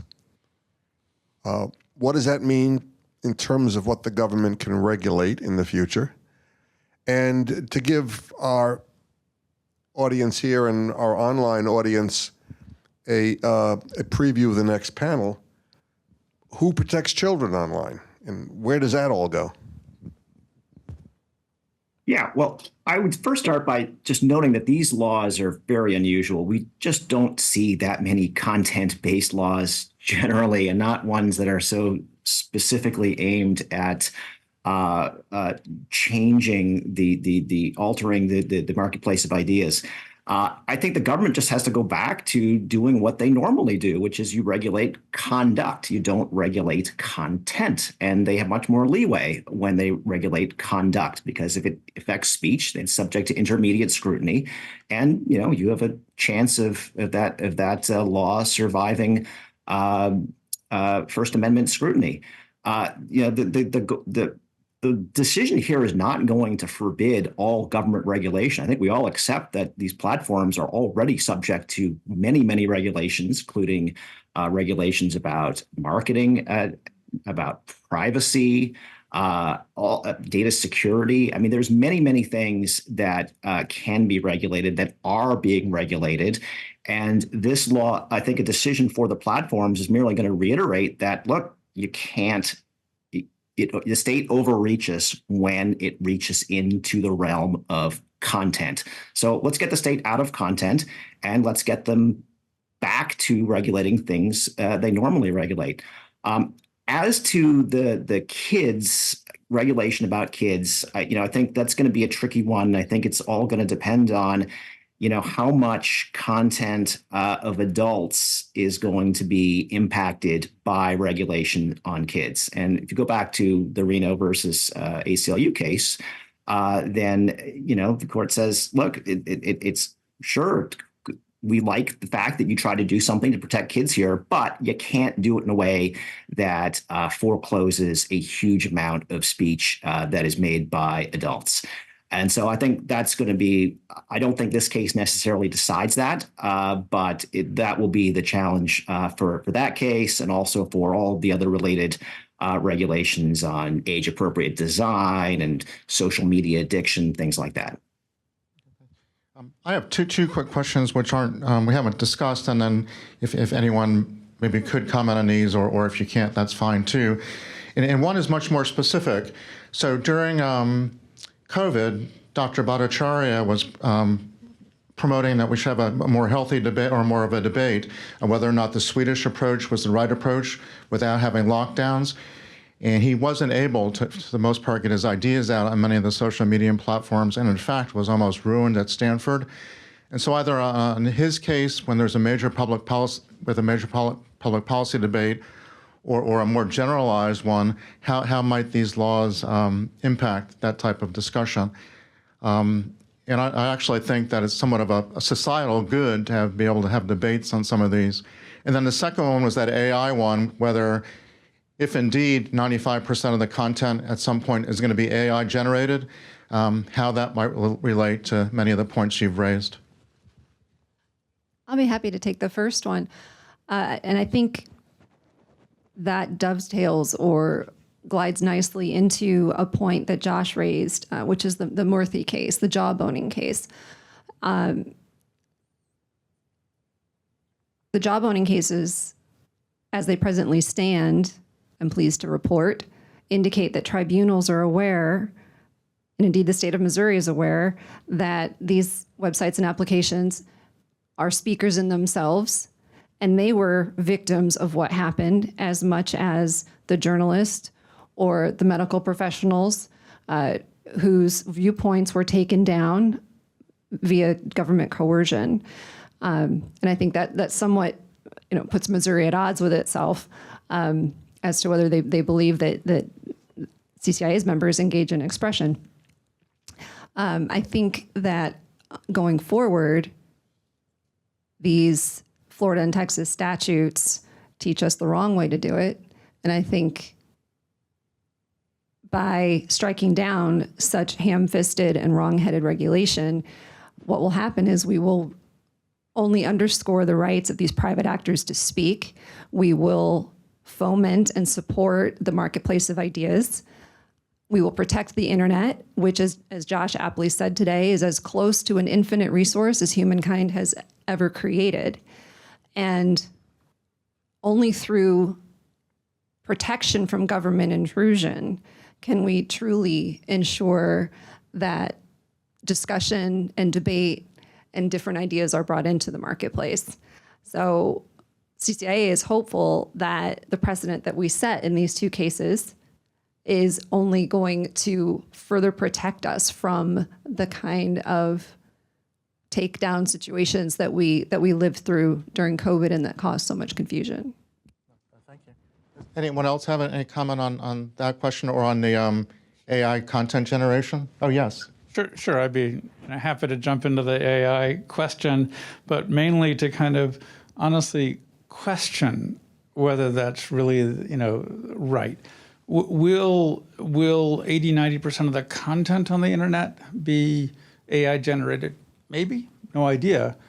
But I'm confident that when hundreds of millions of grandparents want to interact with hundreds of millions of grandchildren, that will not be AI generated. There will be a lot of person-to-person communication.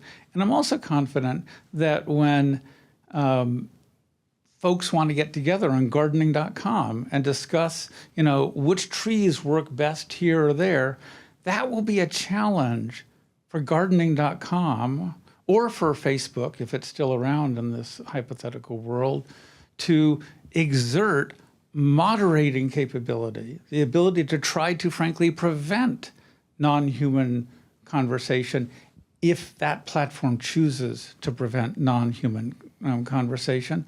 And so that, it will be a technological challenge that, I certainly don't want the state of Florida, the state of Texas, hamstringing the ability of online forums to try hard to keep the conversations human to human. Thank you. I'll chime in real quick on the Murthy case. We absolutely think that the platforms are harmed when the federal government or the state government comes in and jawbones or browbeats. Now, we don't necessarily think that's because the platforms are exercising their own First Amendment rights, but anybody who is coerced into doing anything by the federal government is necessarily harmed. One thing I found very interesting about the intersection of Murthy and net choice, though, I mean, we've heard a lot about how a lot of the panelists think that these laws are bad, they're going to create a bad internet, et cetera. One thing in favor of the Texas and Florida laws is that they would prevent what the federal government has done in Murthy, right? If Facebook must comply with Texas law and they must not take down content based on, political viewpoint, et cetera, well, then when the federal government comes in and tries to pressure them to do so, they can't do that anymore. One thing I heard, I worked in the Senate for 3 years. I've met with Mark Zuckerberg. I've, met with a bunch of these tech companies. And one thing I repeatedly heard from these tech companies, who, especially those who wanted to enter China, is they wanted regulations against the companies here. Because when China wanted to force them or make them do something, they really wanted to be able to stand on American law and be able to say, sorry, I can't do this thing, China, that you're asking me to do. The same thing would happen in this context when the federal government is trying to pressure Facebook to take down Dr. Bhattacharya's speech. Facebook wouldn't be able to do so because of the Texas law. Thank you. Michael, any comments on either of these? No, thanks. So Tom, perhaps you can ask a last question and we can have questions from the audience. Why don't we go right to the audience and see if we've got any questions before we wrap this up? And I really think this has been a terrific panel. We could probably do this all day. But are there any questions in the audience? Thank you, Bob. Yes. So, Josh, you filed on behalf of about 20 states, generally speaking, red states. Turn the mic on.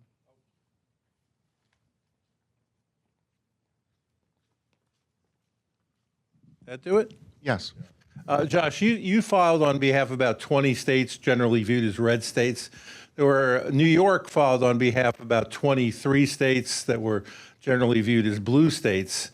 And they emphasized police power, and they apparently did not take a position either in favor or against the laws, but just basically asked that the Supreme Court scrupulously avoid an interpretation of First Amendment that effectively immunizes platforms from meaningful regulation. So, what was your guys' reaction to that? Do you think that was helpful at all? And do you think that may get some traction with the Supreme Court? And also, Stephanie, if you have any thoughts on that, those amicus briefs, that would be great.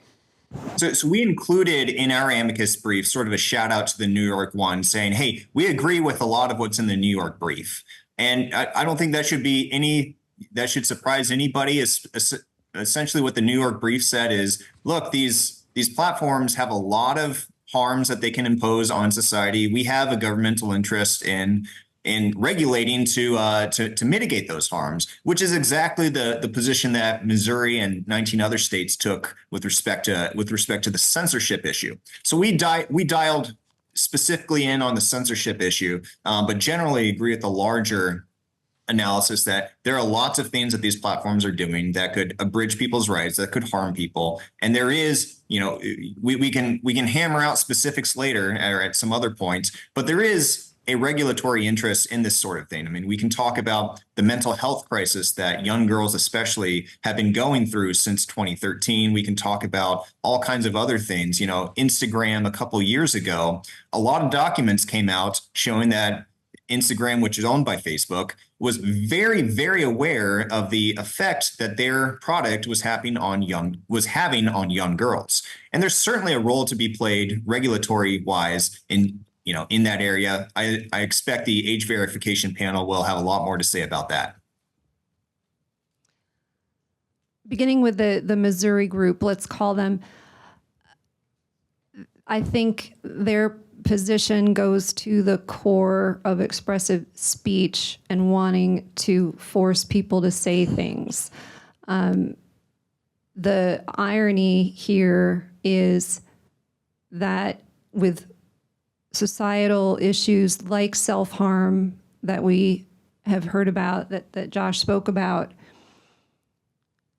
what Texas and Florida laws would do is help self-harm content get out there, because let's be clear, Texas and Florida do not want private speakers to engage in editorial choice. They would be forced to put self-harm content on the internet.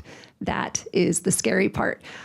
In terms of the New York group, let's call them, their position, frankly, to Stephanie Joyce wasn't a surprise. All they were saying is to the court, exercise some restraint and don't make a statement which frankly I don't think would have been likely anyway, but don't make a statement so broad as to indicate that no tribunal and no legislative body has any right to regulate not the content of the expression, but items like privacy of data and cybersecurity.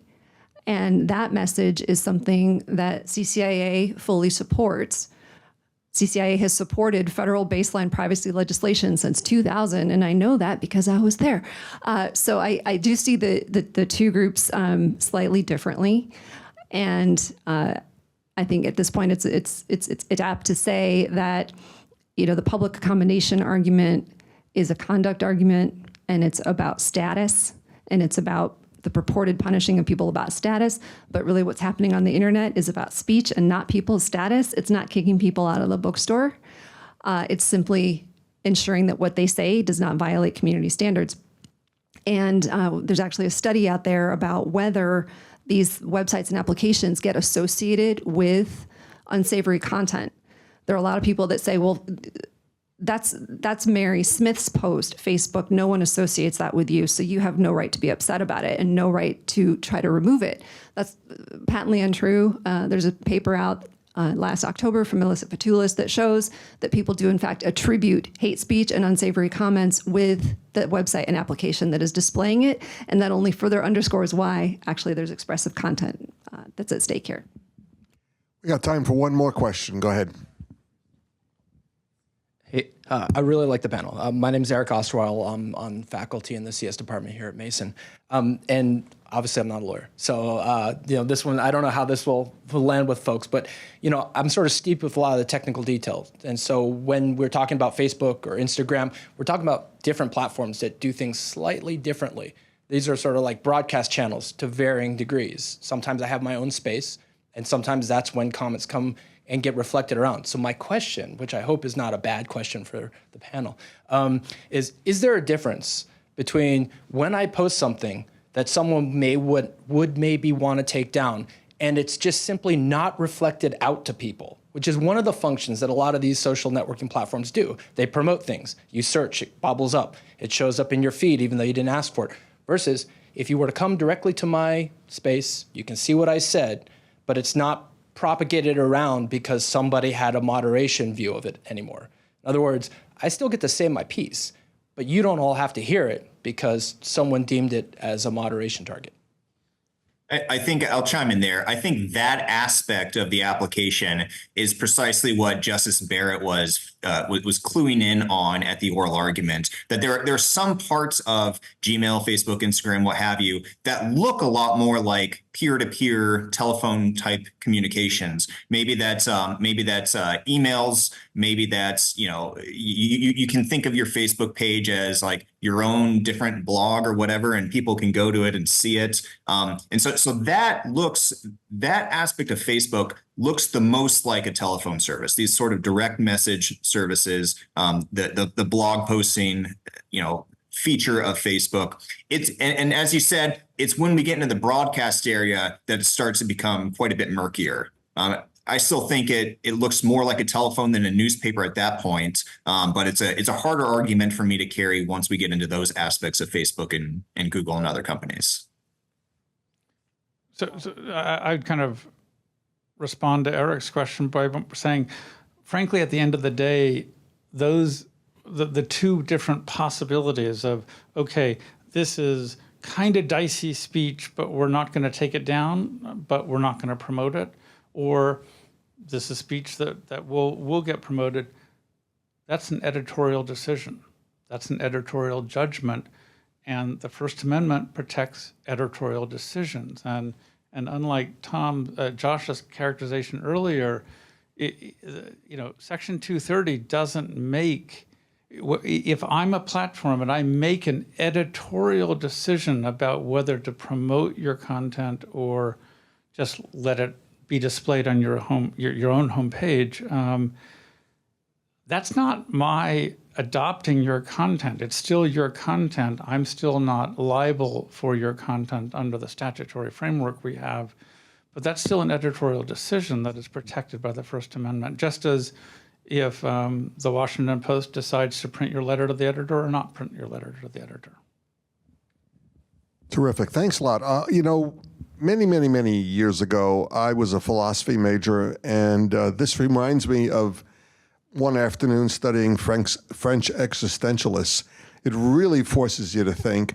It really forces you to get down into the issues and understand both sides and how to try to resolve all of this. So I really appreciate the contribution of all the panelists, Stephanie, John, Josh, and Michael. Thank you very much. This is terrific. And we will watch with great interest how the Supreme Court decides this stuff and where you guys go next. Thank you, Tom. And if everyone could, you all are tremendous and an amazing discussion. Please make a brief closing comment for everyone. So Stephanie, would you like to please go first? You can't buy phone service from Twitter. Common carriage is different from speech, and market power is irrelevant. Attribution is real on the internet, and Section 230 is necessary to ensure that we have a functioning internet that we all enjoy today. And let's remember that the most important thing that any polity, any group of people can do is protect themselves from government intrusion. And that's what CCIA and NetChoice have endeavored to do in the Paxton and Moody cases. Thank you, Stephanie. John? I agree with everything Stephanie said. I would only add that, at least when I was in law school, and I went to a pretty good law school that Josh went to also, but a little bit before him, the First Amendment is primarily a bulwark against government regulation or censorship or suppression of speech. Right. And so to me, the First Amendment is not a tool that can be used to force private speakers to carry speech that they don't want. Thank you, Michael. Josh? And John just outed both of us as not having ever had any real formal legal education. Yes. Totally agree. We both went to school that did not, in fact, teach us to be lawyers. I've tried to learn a lot in my practice since then. The thing I would leave with is the idea that content moderation does not have to be an on-off switch. I mean, we've heard from some of the other panelists, like, if you do this, there's not going to be any content moderation. And I'll talk about the Texas law just real quick. Texas law doesn't sweep nearly that broadly. I mean, even when you think about telephones, there are obviously must-carry requirements for telephones, but telephones are also allowed to filter out spam messages, for example. Taco Bell is required to serve people of all races, of all religions, but if you don't have a shirt or if you don't have shoes, they can kick you out. And same thing with the Texas law. You don't have to have a situation where it's an on-off switch, content moderation or no content moderation. There's a whole lot in between. Thank you, Michael. And I'll just leave everyone with the content moderation, editorializing, whatever you want to call it, is a pro-speech activity ultimately. And the reason it's pro-speech is that it makes useful forums for speech. The whole point of all these forums, Facebook, Reddit, TripAdvisor, Yelp, whatever, is for people to post speech. We've all been talking as if the platforms are sitting there trying to reduce as much speech as possible, when it's actually the reverse. They're trying to engage people in the way they think will most likely get them to post relevant speech that other people will want to read. And every website is going to do it differently. Some of them aren't going to do it well. Some of them will. And it's an experiment. But at the end of the day, what they are trying to do is provide a useful forum for people to speak.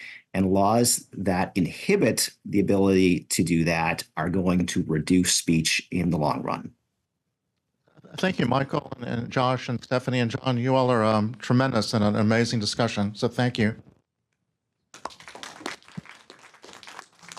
We'll take about a 5-minute break and then reconvene with our next panel. Also going to be interesting discussion on parental consent and age verification. Okay, let's get this show back on the road. We've got another terrific panel of people here. So we've sort of talked a little bit about the introduction of laws by states, particularly on behalf of children. And so now we've got a panel directly on that point, and we've got a great group of people here. To my right is Utah State Senator Mike McKell, traveled east just to join us today and impart his wisdom. He sponsored the first law that requires parental consent for children's access to social media sites. And next to him is Carl Sabo, General Counsel of NetChoice, who's been challenging these laws in court, left and right. And then down at the end, Professor Julia Mahoney, and she'll be giving us her perspective on the prospects for these laws. And finally, online is Robert Coles, who'll be filling us in on developments in the EU and the UK. And Robert, where are you? Are you London? I'm actually in San Francisco today. Okay, well, all right. So we're going to do the same thing that we did the last time and start off with a 3 to 4 minute introduction explanation of views and putting a stake in the ground. Let's start with Mike. All right. Well, all right. Thank you for having me. It's really good to be here. I did come out here all the way from Utah, and the reason I came out here is because I care deeply about this issue. This is an issue that Carl and I actually got to speak about at a national conference last year or the year before. And we, in the state of Utah, we have planted our stake in the ground, so to speak. And I did appreciate the introduction with Carl filing lawsuits. We did get an amended complaint just last week from NetChoice. I have it here. So I've got the state of Utah sued at least twice so far, and we're going to continue to persevere forward. So the question is, why do I care? Why do I care about this issue? Why do I care about social media? This is something that we've worked on a long time, and we have taken a different approach. I appreciated the panel before talking about the internet in general, but social media to me, and we'll get into it in the panel. But I have 4 kids. I work with youth in my community. Some of the big legislation I've worked with is troubled teen industry. You've probably seen some of that that's gone national. I ran that legislation in Utah, and that has also gone national. But I really care about our kids. And right now we have a mental health crisis in America. One thing I did is I brought some experts to my last committee hearing, and a lot of the experts, we had the research assistant to Jonathan Haidt, New York University. We've got a video that we're going to play from the U.S. Surgeon General, and a lot of the data suggests that a lot of the problems are directly attributed to social media. So that's why I care. That's why we're in this fight. I have 4 kids. I've got 2 daughters, 2 sons, and I see the impact. I see the impact in schools. I see the impact in the suicide rate. And as a policymaker, it's just something that I'm willing to fight. Some interesting data of parents out there that think we should have parental consent. Pew Institute showed more than 80% of the parents think we ought to have some form of parental consent for social media. Ironically, 46% of the youth themselves think that there should be some parental control and some parental consent. With that, I look forward to the panel. Thank you for having me here today. And that's why I'm here, is because I truly do care about the issue. Thank you, Senator. Carl? Yeah, thanks for, I presume this is on, yes, no, cool, all right, let's rock and roll. So first of all, thanks for having me. It may sound like Senator McKell and I are going to like fight and fisticuffs and stuff, and we've known each other for well over a decade, except he's way more tan than I am. And I mean, you're living a great life. So like Senator McKell, this is ultimately about protecting kids, right? I'm a dad. I've got 2 kids. My wife's a child therapist, living in the era of social media, right? But I think it was Ms. Joyce from the last panel who said time is a flat circle, and it really is. So every generation, there's this new panic about, oh my gosh, this new technology has come out, it is ruining the children. 10 years ago, 15 years ago, it was violent video games. And then before that, it was rap music. We all remember Tipper Gore getting up before Congress and talking about it. Before that, it was cable television, Elvis Presley. And yet American parents continue to venture on. We take the technology, we adapt, and we empower. And that's what we do time and time again. And in the same way that time is a flat circle, back in 2020, back in 2000, the state of California actually outlawed the sale of, quote, violent video games to minors. Made it illegal to sell, quote, violent video games to minors. Went all the way up to the U.S. Supreme Court in a nearly unanimous decision written by Scalia, because we are here at the Antonin Scalia Law School, joined by several Democratic justices, including several that are still on the U.S. Supreme Court today. They all said, hey, guess what? That's violation of the First Amendment. It's violation of the First Amendment in two ways. One, it's a violation of the First Amendment rights of 18-year-olds and minors, people under the age of 18, to access speech. And two, it's a violation of the First Amendment from the speakers, the creators of the video game. So now fast forward to 2021, 2022, 2023, and 4. So we first see legislation and a law out of the state of California called the Age Appropriate Design Code. Okay, one, when I mentioned to my wife that I was going to speak and discuss the issue of age appropriate design code, she stops me, much in the same way that I, as an attorney, will stop her when she says something legally wrong. She will quickly stop me when I say something that is clinically incorrect. The term age appropriate is not used by clinicians. It is developmentally appropriate, because age doesn't mean squat. We all know plenty of 10-year-olds who act like 18-year-olds, and we know a lot of 18-year-olds that act like 10-year-olds. Age is a crappy determining factor of maturity. So right off the bat, we knew age appropriate was kind of hokey. Well, lo and behold, NetChoice brings a lawsuit against it. Turns out a law in America based on European guidance and statutes doesn't really care about the First Amendment too much, so we quickly got that one enjoined. Not to be outdone, Arkansas and Ohio take similar steps. Those both get enjoined. The state of Utah, once again my friend, Senator McKell, creates a law. It gets enacted. NetChoice brings suit to stop it. The Utah legislature quickly runs back to the drawing board and rewrites and reintroduces new legislation that we'll also be talking about today. And as was noticed, NetChoice filed its amended complaint. So what are we for at NetChoice at the end of the day? One of the things that's often left out of all these discussions is one simple word: parents. Parents. Parents. In fact, when I testified in Annapolis in a law that's hopefully going to get vetoed, the word parents appears but once in the 20-some-odd pages of legislative text. What we are constantly seeing is an attempt to supplant parents with government. At the end of the day, these laws that we are seeing across the country are saying to parents, you are incapable of parenting your kid. You are incapable of taking away a device. They are acting from the opinion and decision that tablets grow on trees and cell phones fall from the sky. Wrong.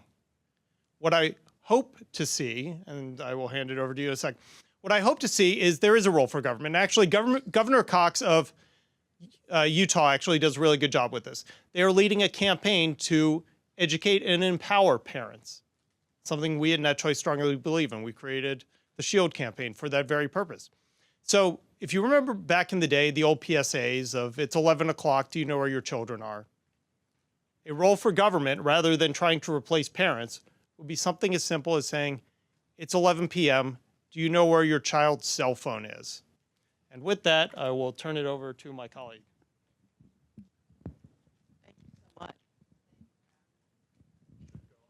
All right, so since the subtitle of this, The Race to Regulate the Internet, is Should States or the Federal Government Set the Rules for Website Content, Child Protection, and Personal Data Control, I will start by discussing the roles of state and federal government in regulating the Internet. Because in thinking about regulation in this area, I think it is important to keep in mind that the state governments and the federal government have distinct, although in some important respects, of course, overlapping authority. The government powers of both state and federal government are strong, but of course not boundless. And the questions of precisely what the limits are on the power of state governments and the federal governments is, of course, a source of constant controversy. In particular, when it comes to regulating the internet, there are profound tensions, I think, between the bailiwick of the state governments and the role of the federal governments. Let me talk about that, I think, to give us a foundation for what promises to be a very interesting and spirited discussion. The state governments have the basic police powers: health, safety, and morals. Health and safety has been the province of the state governments since the founding of our nation.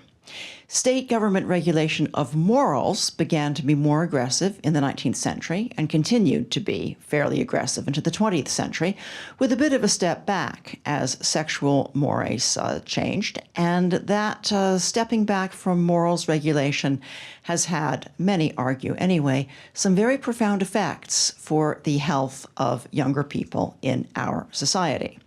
If the kids were all right, if there were not serious concerns about mental health of minors right now, I think we'd be having very different debates. We would then, I think, take the view of Carl that, yeah, every generation there's some new moral panic.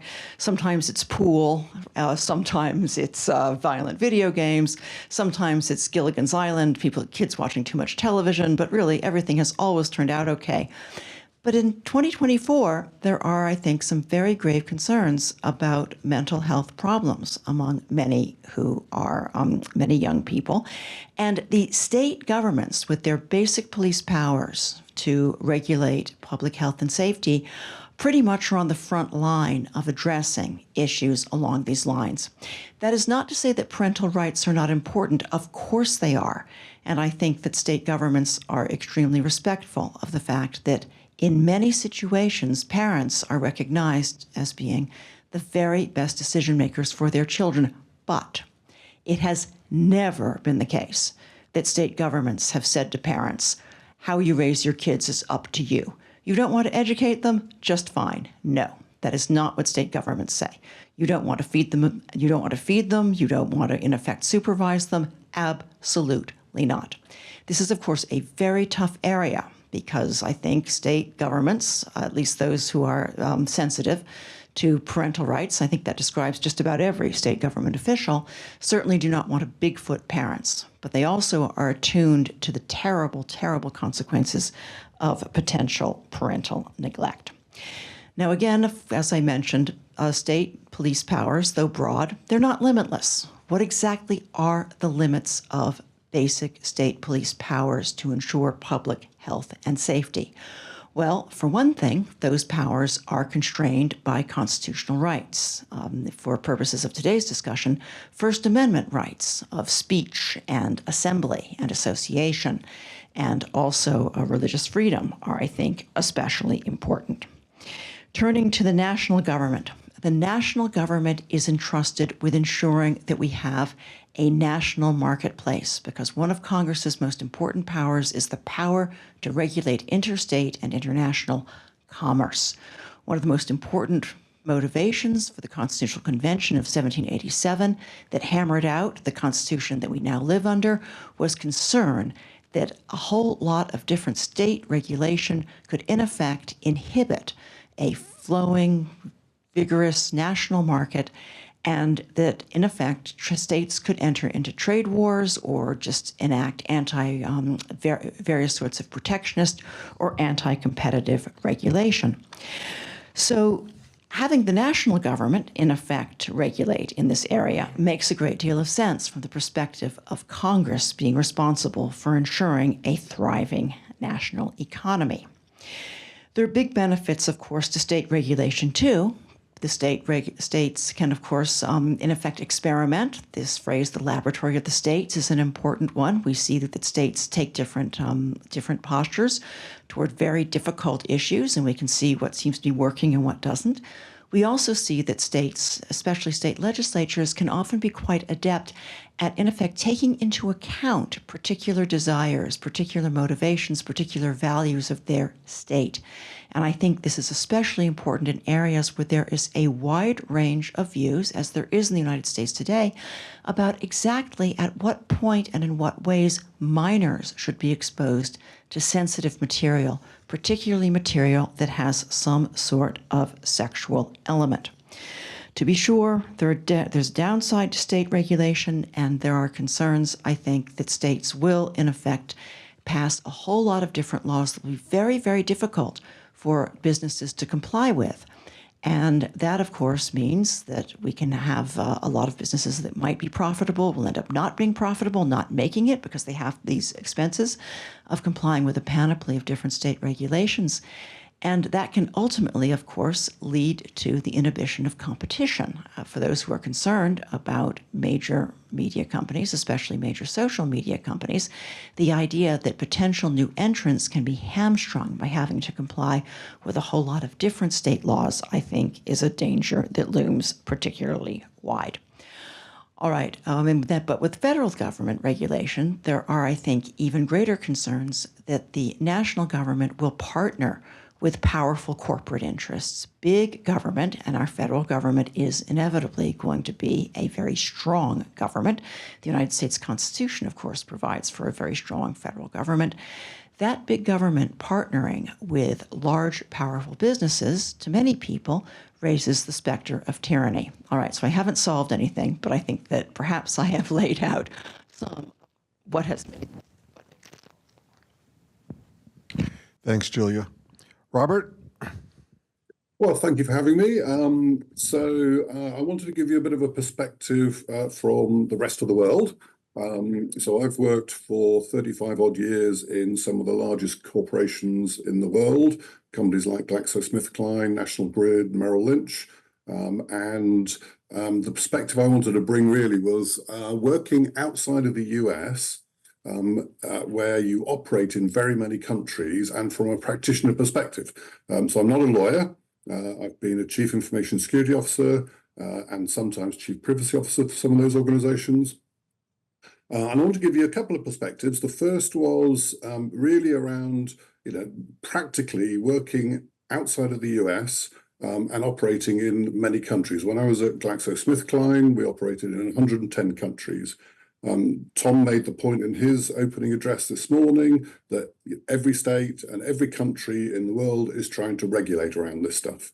I can tell you, when you're working in 110 countries and across 50 or 52 states, understanding the complexity and the volume and the reach of all of the regulations is nigh on impossible.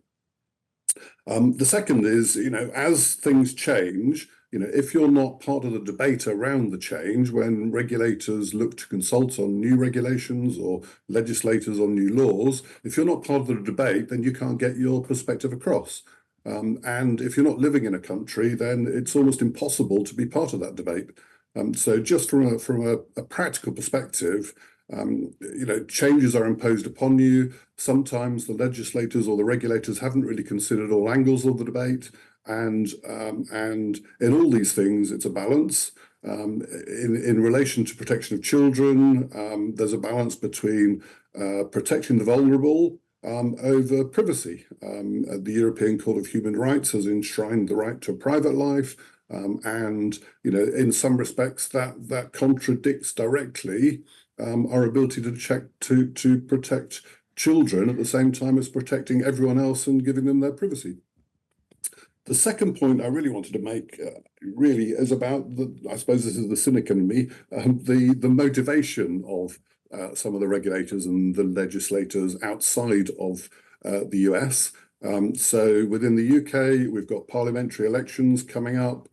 Within the European Parliament, we've got parliamentary elections coming up. And we've had a flurry of legislation around protecting the vulnerable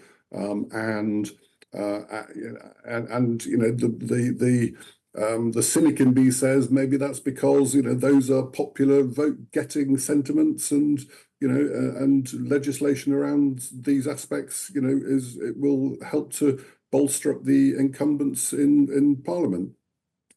The second point in motivation I wanted to make was that there's a lot of money to be had in regulation.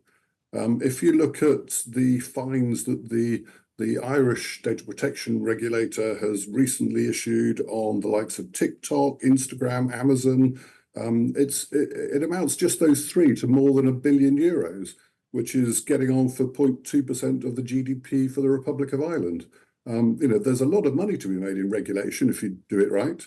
And the cynic in me says, perhaps the motivations for some of this regulation is more around the money rather than the protection and the balance between protecting the vulnerable and individual privacy.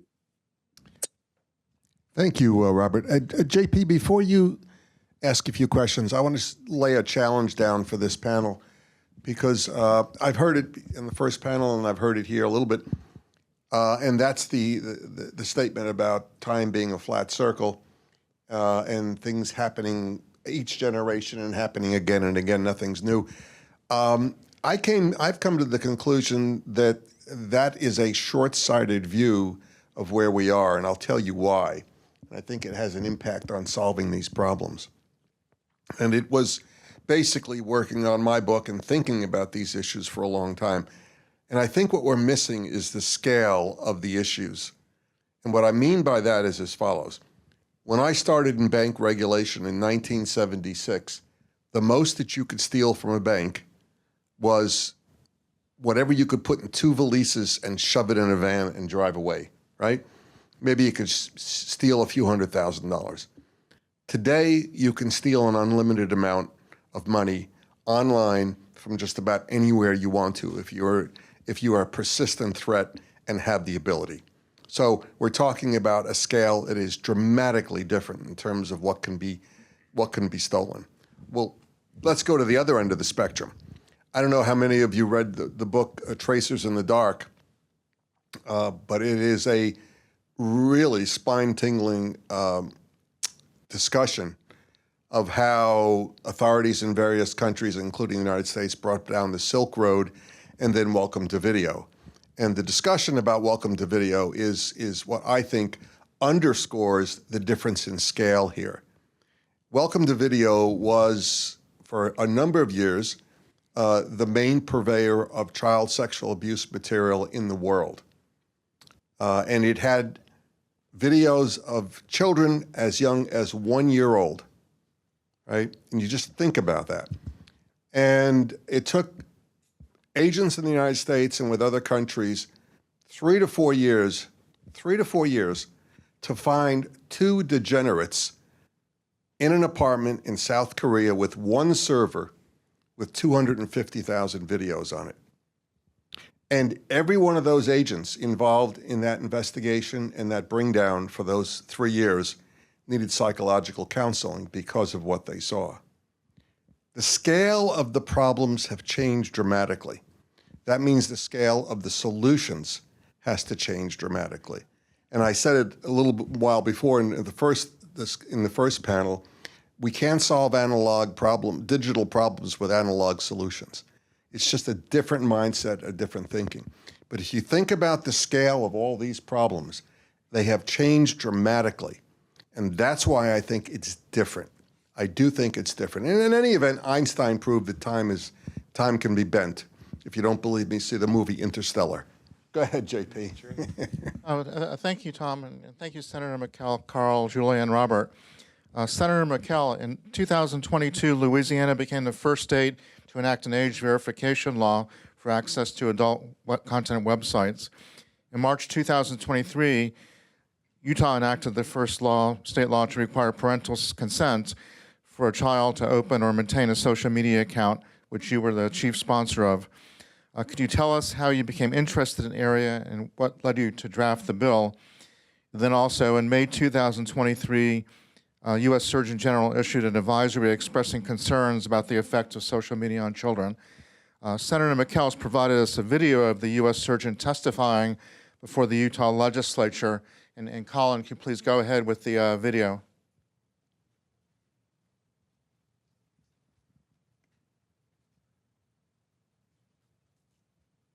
This is really good, by the way.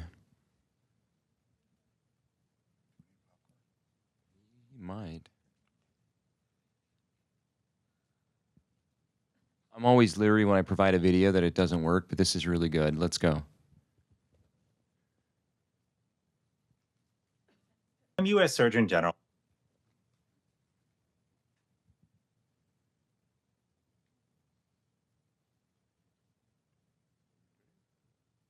This is always what I'm leery of.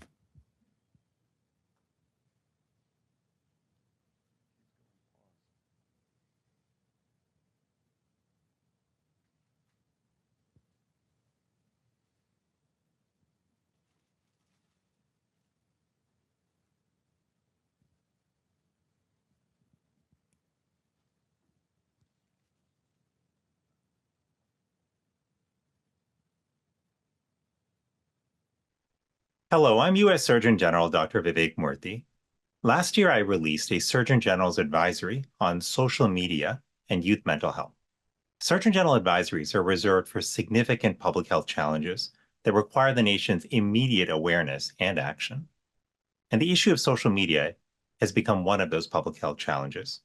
Simply put, I am concerned that social media has now become one of the drivers of the youth mental health crisis. The time for half measures on this issue has passed. We need urgent, comprehensive action to protect our kids from the harms of social media. To my colleagues in Utah, I'm grateful you are taking up this critical issue today. And while as Surgeon General I cannot endorse any specific legislation, I'd like to share with you some key findings from my advisory as you begin your hearings. First, as you are aware, social media usage among young people is near universal. Yet the answer to the question most often posed to me by parents across the nation, is social media safe for my kids, is no. There is not sufficient evidence for us to say that social media is safe for our children.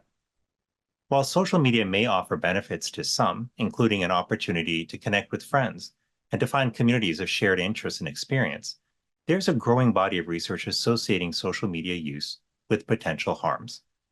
Youth who spend more than 3 hours a day on social media face double the risk of depression and anxiety symptoms. This is deeply worrisome, as on average, teenagers spend 3.5 hours a day on social media. Second, social media may contribute to harm through several mechanisms.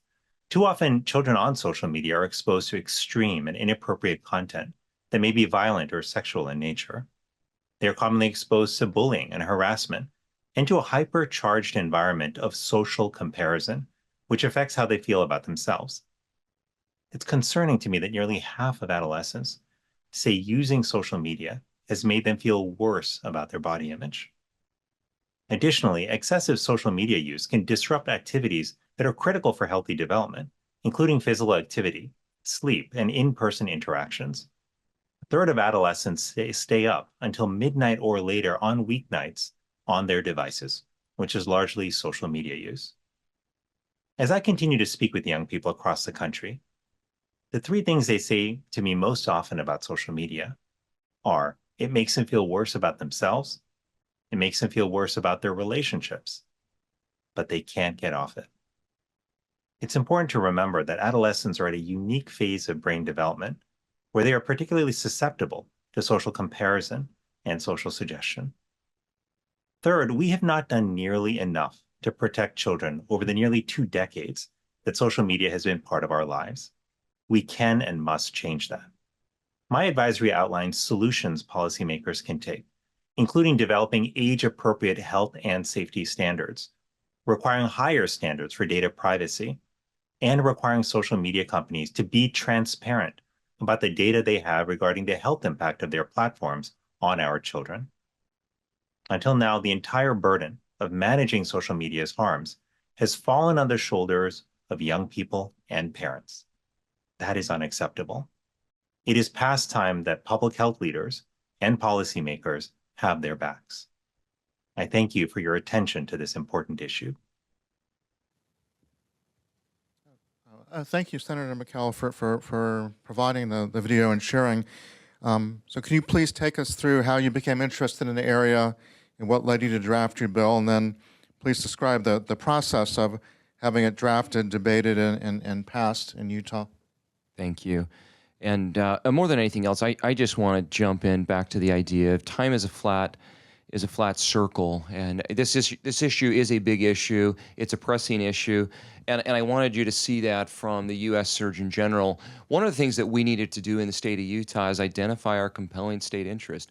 Why is the state of Utah acting? Why is it that Senator McKell from Utah is here? Because I want other states to act, and I think it's time for Congress to act as well. But there's some really startling data, and I'm going to just read the sources. This is data from 2010 to the present. Major depression among U.S. adolescents. We've got from 2010 to the present. We've got, and this is the U.S. National Survey On drug and use health, we've got a 145% increase for girls. We've got a 161% increase for boys. This next source is from the Centers of Disease Control and Prevention of National Center for Injury Prevention and Control. Self-harm, which is significant, right? These are kids from the age of 10 to 14. These are young kids. Girls had an increase from 2010, 281%. Boys had an increase of 96%. Self-harm in the UK, we've talked about what's happening in Europe. I've got the source here as well. 178% increase for girls, 134% increase for boys. We jump to Canada, same time frame. This is the Canadian National Ambulatory Care Reporting System. These are emergency visits for self-harm. We had an increase for girls, 138%, 75% for boys. One of the things that was important for us as we passed the legislation, and I can get into it if we need to, is what was the compelling state interest for the state of Utah? How did we narrowly tailor our bill to meet that? And what we did is we relied upon experts. We had some of the leading experts in the world that came and testified in our committee hearing, including a statement from the U.S. Surgeon General. I don't know that there is a better expert than the U.S. Surgeon General, and that's one of the things that we really wanted to do, and we codified it, which is something that is unique. We actually made legislative findings in our legislation, and let me just run through them, and then I'll turn the time back to the panel. Some of the things that we identified first and foremost in our legislative findings were privacy concerns and data. We talk about social media. I don't like the word social media because it is a data mining operation. We talked about the product earlier. A panelist talked about the product was speech. It's not speech. It's mining your personal data.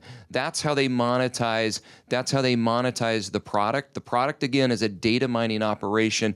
They are monetizing your private information. That's how they make money, right? So we talk about the privacy concerns. The second thing we talk about in our bill is excessive use. Those are kids that lose their sleep pattern. They perform poorly in school, and the impact on overall health. The third thing we talk about is just the lack of tools for parents that have been created. We have these social media companies, and as we negotiated with them, they said, well, a lot of things we can do. And we can do all the things you're asking, but we don't want to have a competitive disadvantage with some of our other competitors, so we're just not going to do it. And I think that's troubling. The fourth thing we talk about in our legislative findings, we look at other regulated activities for minors, motor vehicles, medications, and products that we do regulate for minors today. The fifth thing that we found in our legislative finding was the mental health risks. And we backed that up with experts. We had experts that, Jonathan Haidt, New York University, his research assistant, also a PhD, came into our committee and actually testified with some of his data. The sixth thing we do is we just show that the efforts right now are just not working, and I think the data is really clear on that. And finally, we tied everything back to data protection. But as we looked at this issue, as we drafted the bill, we made it really clear, these are our findings, and then we can walk through the mechanics of the bill. I don't think it's necessary, but we directly tackle all of those addictive features. We directly tackle all that data harvesting of our minors, and that's what we did in the state of Utah to try to tackle this problem that is prolific and only getting worse. Thank you. Mike, thanks for teeing up this problem and this issue for the panel. So, Carl, and before I throw the question to you and give you some equal time here, the book came out 2 weeks ago called The Means of Control by Byron Tao, who was a Wall Street Journal article. And like many of the journalists who got into specific areas, he was in this area in the journal and wrote this book, which is really terrific because it makes your point, Mike, about data being the product here and social media just being the vehicle by which it is created and collected.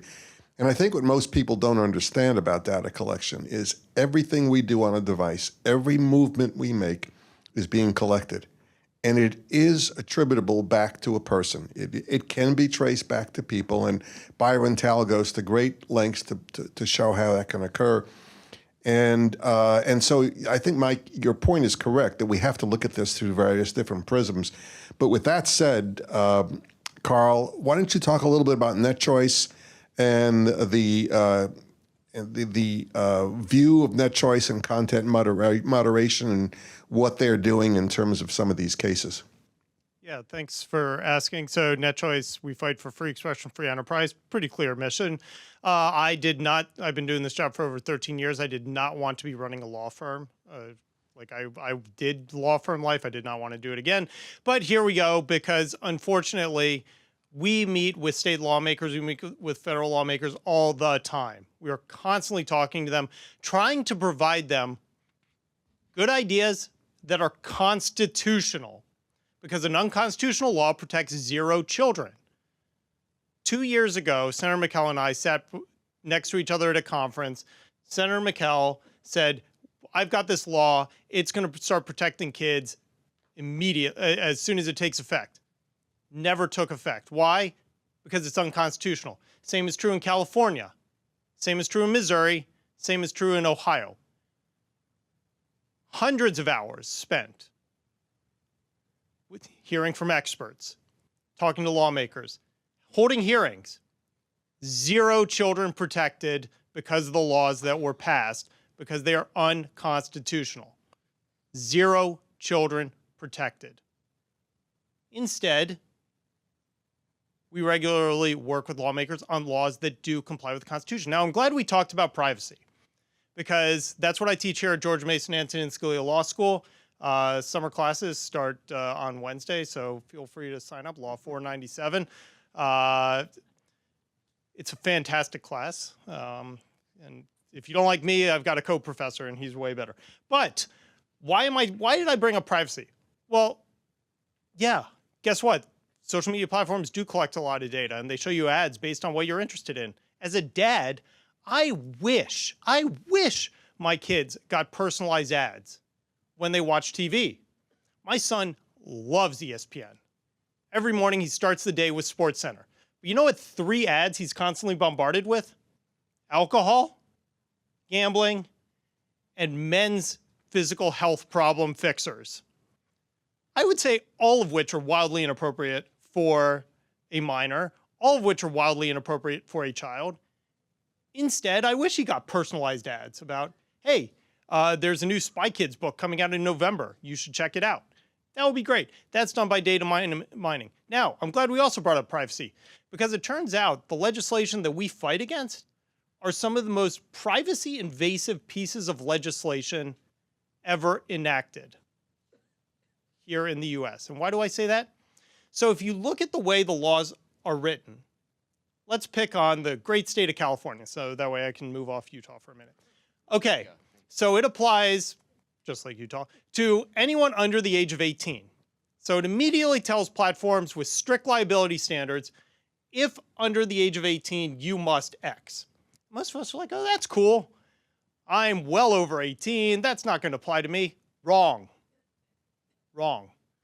Because what's the old adage on the internet? No one knows you're a dog. Well, the same is true with age verification requirements on the internet. We're not talking about the, what year were you born, check the box and go past it. Well, I was born in 1927, give me the webpage. No, we are talking about strict liability. So the platforms have to have perfect information that you are who you say you are, regardless of your age. So much in the same way that if you want to buy a package of cigarettes, they don't look at you and say, oh, you look like you're over 18. They check your ID. We're talking about the same thing on social media. And we're not talking a one-off. We're talking every single time, because guess what? Username and password doesn't work. Netflix will tell you people share them. So that's what I mean by the most privacy invasive. This isn't just Carl pontificating. In one of the preliminary injunctions we secured, the judge in their decision stated that the desire to protect children collides directly with the state's compelled desire to protect the privacy of children and actually every other citizen in their state. So it is not bombastic for me to say what we are talking about is something called ID for the internet. And I don't even know how you make it doable, because it's not as though you can log in and walk away. Because, useful example from my life. My wife and son were on Amazon.com putting stuff into a birthday wish list. She gets up to go to the bathroom. Now my son is the driver of the computer. These systems, under these laws, would have to switch on a dime. So what, we just have cameras on all the time on us? These are the questions that were being asked. I haven't even gotten to the First Amendment, which we haven't yet mentioned. We talk about compelling state interest. Yes, there are lots of compelling state interests. But that's also why we have the Bill of Rights. Because they say you can have a compelling state interest. There's a lot the state wants to do. They want to do a whole heck of a lot. But that's where the First Amendment comes in and says, thou shalt not, thou may not, you may not government. And so in that, that's how we have secured our injunctions. Because are there less restrictive alternatives? You betcha there are. One of the things that we were just talking about, massive data collection. Well, you know who's not covered by the Utah law? Disney Plus. You know who's not covered by the Utah law? The Wall Street Journal or the New York Times. Newspapers. They do massive data collection just like a social media platform would. Disney Plus, massive data collection, just like a social media platform would. So if the question is we're trying to protect the privacy, you don't in twofold. Once again, we're trying to protect them from seeing objectionable content. Well, guess what? You can go to pick up the newspaper or go read the NewYorkTimes.com and see some really horrific stuff emanating from wars all over the world. Yet, you could not get the same news at Facebook.com if you're a 17-year-old in the state of Utah without parental consent. The laws just don't make sense. So we've missed two things. One, protecting privacy. Two, the First Amendment. Okay, let me add on one more component. What about the role for parents? That is the thing that is fundamentally missing. That's one of the things that I am constantly working on all the time at NetChoice. Because parents have the role, not a role, they have the role. And the argument is, oh, parents, they're too dumb. Parents, we're too weak. We can't do it. Let's have Facebook raise our kids. We'll put them in charge. Mark Zuckerberg is not America's dad. I'm my kid's dad. And what I think is appropriate for my kids, I promise you, is going to be wildly different from many other parents, even in my own neighborhood. So why are we going to assume somebody sitting in Silicon Valley or somebody sitting in the state capitol knows better for me what is best for my kids? And that's the thing that needs to change. Now, one other component that hasn't even been mentioned, even by the Surgeon General, kids are depressed. Heck, yeah, they are. My boss is literally on his way to his daughter's graduation, which has been canceled. Her high school graduation was also canceled. Why was her high school graduation canceled? Why are levels of mental health so much higher in the past couple of years than they were 5 years ago? Is social media a factor? I bet it probably is. You know what's a bigger factor? COVID. And you know, once again, getting back to my colleague from the UK who's now in San Francisco, who has a political interest of shifting blame away from government overreaction to COVID? I can tell you the US Surgeon General certainly has that political interest. So before we go around saying social media is the but-for cause of mental health problems, we need to take a hard look at the struggles that our kids are facing. Because if we assume that, oh, let's get rid of social media, that'll solve our problems, that's a crime against children. Because we need to help children, we need to help parents, and that is the role of government, not telling us what speech is or is not allowed. So yes, lots to unpack, but as you can tell, I get very passionate because I deal with this in my own home. Like, this is a tough issue. And every time somebody says parents are too dumb, you're telling parents you are too weak. When your kid says they want that iPad or iPhone, you should just let them have it because it's really not your fault. No, I'm a parent. I need to take the phone away. If my kids are on a phone late at night, I take it away just in the same way I would take away TV. Just in the same way that if they're going into the pantry and eating a whole bag of Nabisco Oreos, I would take that away and we'd have a talking. Why are we not doing the same thing with social media? So, sorry, that was Carl rant, but I certainly got my time back. Thanks. Before I go on to the next question for Julia, if you, Carl, or someone, so you raised the example of the vineyard where it asks if you're 21 and you click and you're allowed entrance, and then you raised the Utah law and some of the other ones. Where on this continuum do some of the gambling sites like Sports Kings fall, or DraftKings? So you have to be 21 to enter, but how tight are they? I mean, so one of the things that a lot of those sites do is they are heavily regulated. Because remember, this is the false analogy that always comes up. It's like, well, we regulate cigarettes and alcohol based on age, but you can't regulate speech based on age. One of the fundamental that's exactly what they tried to do in California back in 2000, way back in the day. Back in 2000 with video games. Free speech applies, it does not matter age. Second thing is, if you think about movies, the Motion Picture Association, I sometimes hear this, they're like, well, a 15-year-old can't go into an R-rated movie. They absolutely could. There is no law that says that the theater can't show that to them.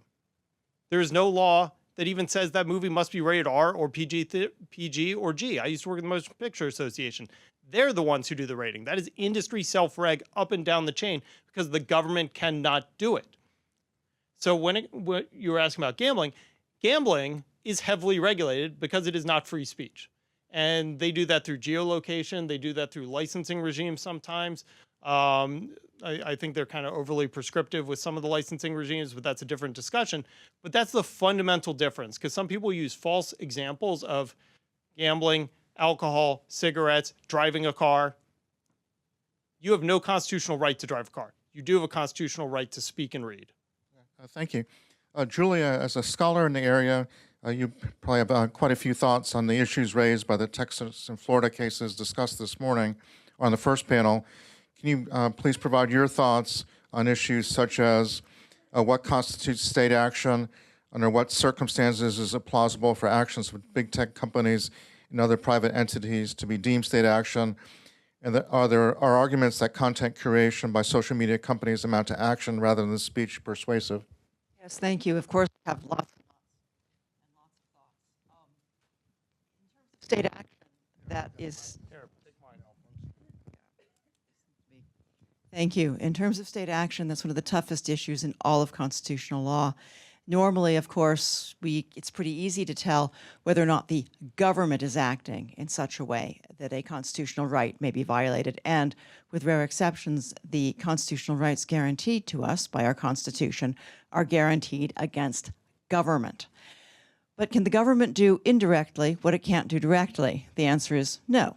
Of course, the government cannot commandeer social media companies to do things that the government would not itself be permitted to do. And that is exactly what at least some have accused the federal government of doing, of in essence commandeering the social media companies to accomplish things that the government, in effect censorship, curatorship, if you want to put it a little bit less baldly, of viewpoints, of ideas that the government would like to have de-emphasized. But where's the line? At what point does the government alert of a company that there might be some stuff on social media that isn't quite accurate? We want to help you out here. We're all on the same team. We want the public to get timely, accurate information. At what point does that become government pressure or even government coercion? Those are very difficult terms to define. And I think there is not ever going to be a super bright line. As for questions about whether the content curation of social media companies and other entities can be called action rather than speech, another really difficult question, because as we discussed at the time of the first panel covered the fact that for purposes of Section 230, social media companies argue that curation is not speech. But for purposes of the First Amendment, curating content is often said to be a form of speech. Can they really thread the needle so finely? Possibly, is my response. There's a lot of stuff that we might say is, in effect, brand building, a lot of curation of content that we might think of as being somewhat akin to speech. But again, it's going to be very, very difficult to draw any kind of clear and bright lines. Thank you. So, Carl, and Mike, I guess I am delighted to see such zealous advocates on both sides of this issue. Passionate. I haven't even got started yet. Yeah, no, I know. I don't think either of you have gotten started yet. I think we're just scratching the surface here. I think we should probably culminate this with some sort of mud wrestling. But, Carl, I want to go back and dive into this a little more deeply in terms of the litigation you've brought in Utah and the arguments you've made, and give you a little bit of time to talk about that. Yeah, thanks. By the way, a quick fun fact: the government coercion component, the Solicitor General we just saw, is the same Solicitor General being sued by the state of Missouri. That is Solicitor General Murty, and that is actually being joined by the state of Utah. So it's funny how everything kind of friends become enemies and enemies become friends based on it. Okay, so let's kind of dive into the new Utah state law. We'll be talking about Senator McKell's updated SB 194 for those of you playing at home. Once again, we mentioned that NetChoice filed suit against the original Utah legislation that we were assured was completely constitutional, and we welcome seeing you in court. We said challenge. We still do. We said challenge accepted. And as soon as we brought the suit, the state legislature quickly ran back to the drafting board and said, okay, wait, maybe that law was not ready for prime time. So they came out with the new Senate Bill 194. So in it requires things such as a social media site shall limit the ability of users to share content. Some might call that censorship. Restrict visibility. Some might call that censorship. Disable search indexing of users. I don't know how I find somebody if I can't search for them. I mean, John, you might remember ICQ from back in the day where you had to share your 8-digit code to find each other. I guess maybe that's how you do it.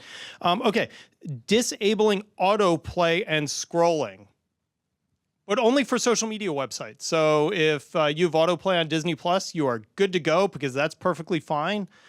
We decide that that's not at all compelling you to watch the next episode, but is somehow insidious when it comes to social media.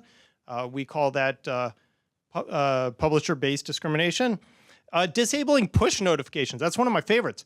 So let me give you an example. You may not receive push notifications if you're under the age of 18 from a social media platform. You know what? That sounds like a great idea. How about, here's a good use of social media push notifications. GMU Law School just had a power outage. Classes are canceled. Friends are sharing that on Twitter or Facebook. Might be useful before you board the train to go to school. Nope, you wouldn't receive that information. So let's see, what else do we have? Oh, here you go. You must provide age assurance with, quote, 95% accuracy. Once again, we're operating in the universe of strict scrutiny. Why 95? Why not 94? Why not 96? You can't just pull numbers out of thin air. They have to have some sort of complete basis to even begin achieving the level of strict scrutiny. So these are just part of our pleadings. Let's see, coupled with the point that I made earlier that a 14-year-old can see objectionable content on a NewYorkTimes.com website or a Salt Lake Tribune website, but they cannot see it on the same content on Facebook.com. Speaker-based discrimination. The goal is to protect minors, but the problem is we're like, well, this is okay, but this isn't okay. This speech is allowed, but this speech isn't allowed. And that's like basic law school 101, constitutional law type violation. It's been shot down time and time and time and time and time and time again. That's why NetChoice keeps winning these injunctions. Remember, you have to have a likelihood of winning on the merits, assuming all the facts on the other side are compelling. So we win the preliminary injunctions in every single state we bring our action. We don't want to have to get here. And that's why we really want to work with lawmakers on something that is ultimately constitutional. Unfortunately, as much as I love Senator McKell and as a friend, as a colleague, once again, I'm sorry, but your law just didn't get there. All right, that is a lot to unpack, and let me just start with the constitutionality. So far, the rule in Utah, the law in Utah, has not been declared unconstitutional. I'm a marathon runner. Let me tell you my favorite marathon. It's the New York City Marathon. And to start the marathon, you actually take a boat to Staten Island. And when you get to Staten Island, you take a march to the starting line. When you get to the starting line, you're right in front of the Verrazano Bridge. And the very first part of the marathon, there's 2 columns of runners that actually run over the Verrazano Bridge. You've got Black Hawk helicopters in the sky. You've got the Statue of Liberty out there to the left, and then it rolls through Brooklyn. It rolls through Queens. Before you even hit Long Island, you've got to go over the Queensboro Bridge, and it finishes in Central Park. We're really early, and I'll tell you what's cool about these laws. In the state of Utah, we're going to fight it. I know Carl and I, we joke about it, but we're going to continue to fight it. And being enjoined doesn't scare the state of Utah, doesn't scare the legislature, because we're going to keep fighting. The cool thing is there's a lot of states that are doing very, very similar bills to the state of Utah. So I look at it, look, we've gotten over the Verrazano Bridge. We're probably rolling through Brooklyn right now, and we've got a long ways before we say this is unconstitutional. Let me tell you one thing that always bothers me, and this is what got Carl in trouble at our NCSL conference with another presenter. I don't think blaming parents is appropriate. Okay, and let me tell you what parents think. You've got the Pew Institute says 81% of parents think having some parental consent for social media would be a good idea. And why is that? And it's because parents understand that there is a serious problem, and a lot of parents aren't tackling it. And the reason why is because parents don't understand social media as well as their kids. They didn't grow up with it. I didn't grow up with it. I am confident that my children are much better with social media. The other issue that I always take issue with is when we blame COVID as if this is somehow some new mental health crisis. And that's why I shared with you the data. And the data I shared with you dates back to 2010. This is a crisis that started at the same time social media happened. And it's only getting worse, and it's very, very significant for our girls. And let me tell you what I tell lawmakers, and this is the concern, and this is why we don't work with, and this is not to be offensive, this is why we don't work with Net Choice or other players. The state of California was kind of load into this idea that we're going to work on age-appropriate design, and we're going to work with industry, and they did. And the lawmakers in California, they worked with industry, they worked with Meta directly, and then they got sued. State of Utah, we worked with Meta, we worked with all of the players, and then we got sued. Thankfully for us, one thing we told Meta, one of the things we told the tech companies is, look, we're going to pass a bill, and what we did is we had a delayed implementation date beyond the next legislative session, and we said, you know what we're going to do? We're going to open up bill files, we're going to work with you all summer long, and then we're going to run another bill the next session. So there was no reaction to a lawsuit because we actually had bill files that were already open. I think the lawsuit was a gift to the state of Utah because then we got to put our heads together. We had already come up with some really good language moving forward to resolve some of those concerns, but we had an opportunity to look at this lawsuit and say, okay, now we've got a lawsuit. This is what it looks like. And a lot of the legal advice we got is, parental consent is still a valuable element. We moved forward, but it wasn't something we reacted to because it's something we always said we were going to do. And as far as the litigation, I know the question is, have you seen interest from other states? I know that's one of the questions. There's a lot of interest from other states, and I hope we continue to see that. But I'll be quiet now. I'll go back to you here. Carl, so are you going to fight this state by state? I know you've got litigation in Arkansas, Ohio, Florida. I mean, how does this play out for you in terms of all these states? Because we know one of the things they teach us as lawyers is the Supreme Court's probably going to look for a narrow way to decide these cases. So a decision on one case may not decide them all. Yeah, so that's the difference you're kind of seeing up here is I'm arguing law. Senator McKell, rightfully, as politicians arguing politics, right? He's like, well, parents really, really, really want this. I'm a parent. Yeah, it would be great if I didn't have to do anything. But as a parent, I don't think that's my role. But that's a political discussion. From a legal discussion, which is where I've been kind of couching most of my discussion, is in First Amendment jurisprudence and what can a state do. As much as you really, really, really, really want to end run the First Amendment, you can't. There's no maybe we can do this clever jujitsu magic trick. There's no David Copperfield here. The First Amendment's pretty clear on this. So what are we starting to see? What is the end game? We're actually starting to see, even though some lawmakers want to pursue bad ideas, we're seeing a lot more lawmakers reject them. we see states across the country rejecting these bills, rejecting these approaches. Guess what? A bill can get introduced. There are 10,000. I mean, I see Chris in the back the room. He and I have the scars to prove it. There are over 10,000 bills plus introduced every single year. The state of New Hampshire has 450 state lawmakers alone. So yeah, a lot of bills will get introduced. A lot of them are really bad ideas. A lot of them are really unconstitutional ideas, and an overwhelming majority of them never come to fruition. And what are we starting to see? We're starting to see a lot of lawmakers actually begin reaching out to groups like mine, like NetChoice, and say, wait a minute. This is lost in all these states. What can we do differently? And I'm not going to just say it's only NetChoice here. So our suit in the state of Utah is filed alongside FIRE, the Foundation of Individual Rights and Expression. That's the group that goes around and protects free speech on campus, not the type that you've been seeing recently in the news, but a lot of the blackballing of conservative speakers across the country. Who else filed amicus briefs with NetChoice in the state, in our state case against this California in the Ninth Circuit? New York Times, Washington Post, the AP, the Hearst publications. Why? Because it's the First Amendment. So this is not just NetChoice and Carl running around saying First Amendment. No, this is free speech advocates across the coast, across ideological ideals, solidifying behind the protection of free speech and against government censorship. So yes, politicians getting out there and saying, don't worry, parents, we have a silver bullet to solve your problems. And I wish it were so.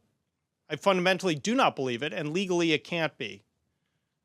But that's where we land, and that's the end game, is we're starting to see states across the country try to figure out, well, that didn't work, let's try something else. So they recognize what tried before doesn't work. And more are saying, you know what, this entire approach is a bad idea. And just like the story of the Pied Piper, just leading somebody somewhere doesn't always end well. Thank you, Carl. Julie, how do you evaluate the legal arguments on whether state social media parental consent laws are okay? I would say very carefully. That's what courts will do, very carefully. We start out with the idea that basic health and safety regulations are looked at by courts with a pretty deferential standard because they trust state legislatures to do what is best for the people. I'm not saying that there's no scrutiny whatsoever. There does have to be, generally speaking anyway, some kind of means and connection. Where there are constitutional rights involved, including, of course, crucial First Amendment rights of media companies and other businesses to speak, and rights of minors to listen, then the level of oversight that courts apply gets higher, often quite high. In this area, there is no real dispute that states have a substantial, even a compelling interest in the health and flourishing of youth. Where things get difficult is in determining how tight that means-end connection has to be when it comes to these various regulations that states have passed.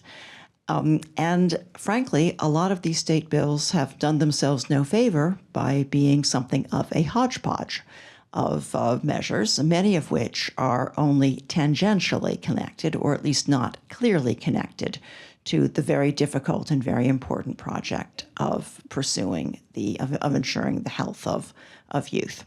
So I think going forward, we will see more thoughtful and more careful drafting of legislation by state legislatures.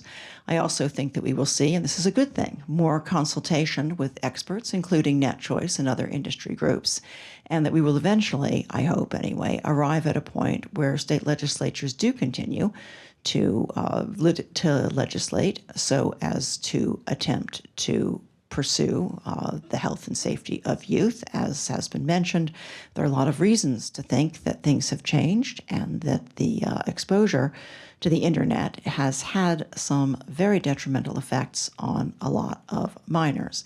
And I believe that state legislatures can pursue their traditional role of basic police powers, protecting the health and safety of youth, without running into constitutional difficulties. But in defense of the state legislatures that end up drafting laws that end up being found not to be constitutional in all respects. First Amendment doctrine is something of a mess. It's often not so clear. I mean, you're absolutely right, Carl, that sometimes there are instances where one can look at a provision and say, this really is very unlikely to pass judicial muster.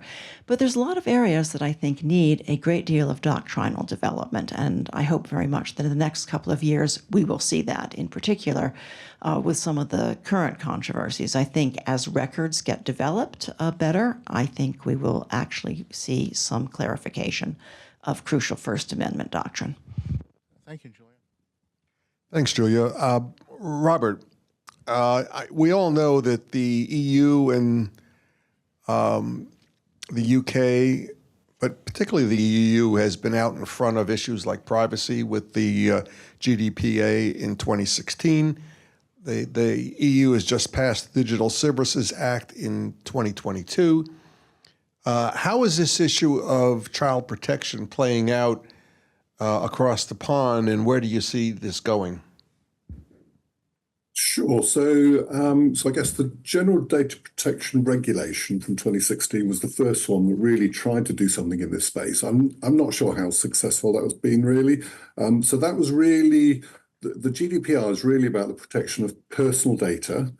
So it enshrined a right that individuals have a right to control their own data, and that anybody that processed that data had to have consent to process the data and consent for how they use that data.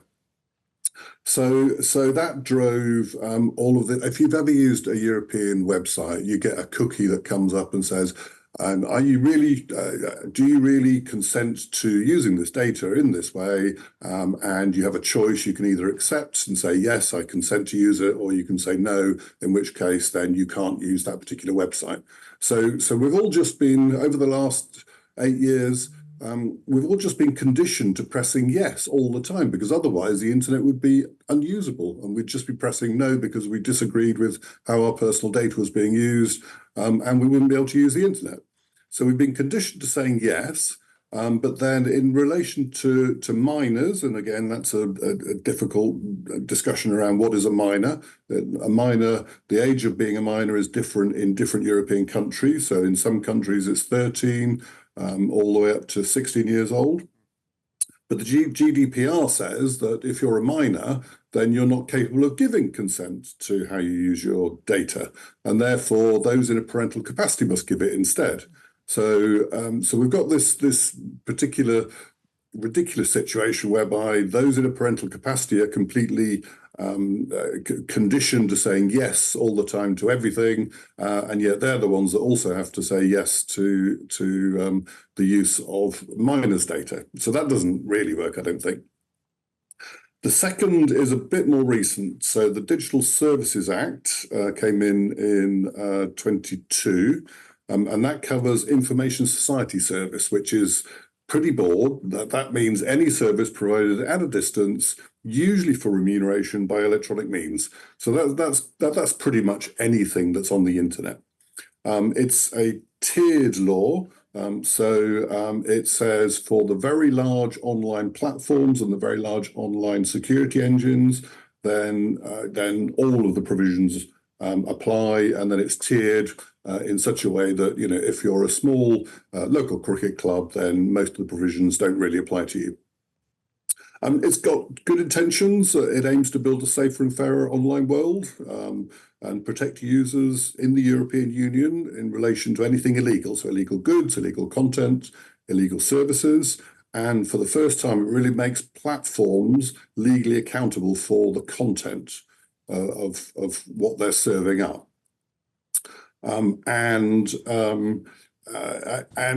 If you think about some of the organizations that will be regulated under this act, it's organizations like Amazon, Facebook, Google Maps, Instagram, LinkedIn, TikTok, YouTube, Bing. I mean, it's the whole range. So this is the European Union trying to regulate at a distance all these massive online organizations.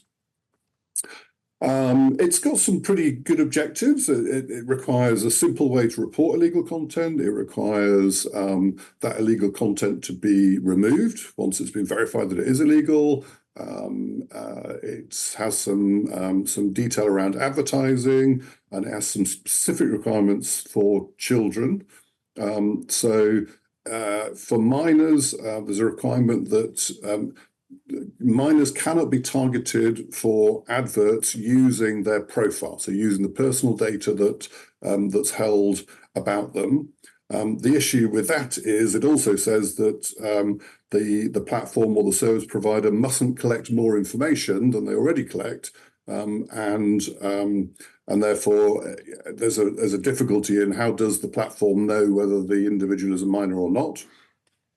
And then the second provision is around the privacy, safety, and security of minors that use that service.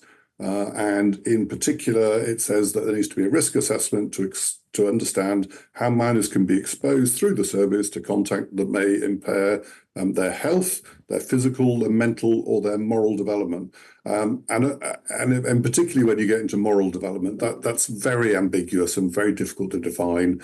And I think really just watch this space about how this develops and how it pans out. Penalties are pretty severe, fines of up to 60% of global revenue.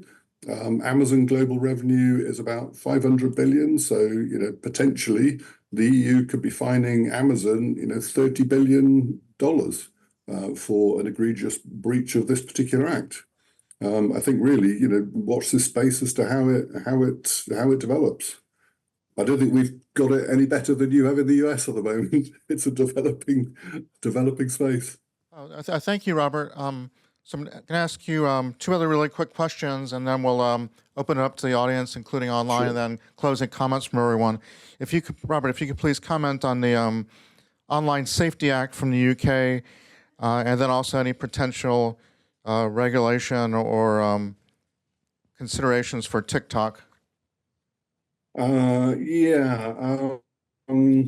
the Online Safety Act, that's very recent, that's 23. That's a law that requires, it's similar to the European law in that it makes the platform provider legally responsible for preventing the serving up of illegal material. So it's a bit controversial because it requires platforms to be able to scan, for example, encrypted messages for example, child pornography, which is merely illegal. So it's requiring the platform not to deliver illegal content, and it's requiring the platform to be able to identify illegal content. That's pretty controversial. So the likes of WhatsApp have said, if this is enforced, that would mean reducing the encryption requirements, for all of their users on their platform. I think WhatsApp, about 2% of their users are UK based. So they're saying that if we were to undertake this and to be able to scan, these messages, which we say is end-to-end encrypted, that we can't inspect, and that we give that guarantee of privacy to the user of that platform. If we're to apply this, then we have to reduce the level of encryption so that those messages are no longer private and secret to you, so that we can scan them for illegal content, which is very controversial. And they've said actually, if this does, really, if this is a requirement which gets enforced, then they might have to consider withdrawing from the UK, which I think would be a real shame for all the UK users. It's developed a little bit because originally the bill was going to cover legal but harmful material, which is really difficult to define. And, that would have opened up a whole range of censorship. I mean, Carl was talking about censorship in the US. And, if the UK government could define something that is legal but harmful, and then enforce a regulator to go and search for it and prevent it from being served up to children, that opens up a whole load of controversial issues around censorship. I think your second question was around TikTok. I think the TikTok must be just suffering at the moment. So they were fined 345 million last year by the data protection regulator in Ireland for not setting up privacy settings by default for children. This year, there are 2 EU investigations going on with TikTok. The first is that it introduces potentially addictive features in its new TikTok Lite app. And they say that it's introduced features to try and get children to come back and incentivize them to keep coming back and using it and therefore become addicted to the service. And the second investigation is around the lack of effective age verification protections. So, we've talked about, for the US and the other panelists have also talked about the difficulty around age verification. There are no really, really good age verification mechanisms other than, having a legally, producing a legally valid country-specific ID or perhaps taking a photograph and comparing that against a passport and the like. All of those require collection and storage of extra personal information, which in and of itself then means that those platforms are going to be an increased target for attack because they're storing more personal information. So I think TikTok must be really under pressure at the moment, especially given the fact the Chinese may have to sell and or pull out of America. Thank you, Robert. And thank you all for the wonderful discussion. Are there any questions from you all, or Peng, do you have any from online? Oh, John, please. Thank you. Sure. Let me just briefly ask the panel about kind of an issue that hasn't really been discussed yet, and without asking you to discuss the potential merits or lack of merits of the Dormant Commerce Clause, just as a very practical matter. Let's say that the Utah law is upheld, but let's say that a neighboring state passes an identical law with one specific change. The Utah law allows a non-custodial parent to give consent. Let's say that the neighboring state prohibits a non-custodial parent from giving consent. So that's one hypothetical. Let me make another hypothetical. The Utah law prevents a 17-year-old from accessing content without parental permission. Let's assume that a different neighboring state recognizes that every court that has ever looked at it has decided that 17-year-olds have the same constitutional rights as 18-year-olds. And so let's assume that that neighboring state passes a law that prohibits the platform from requiring parental consent for a 17-year-old.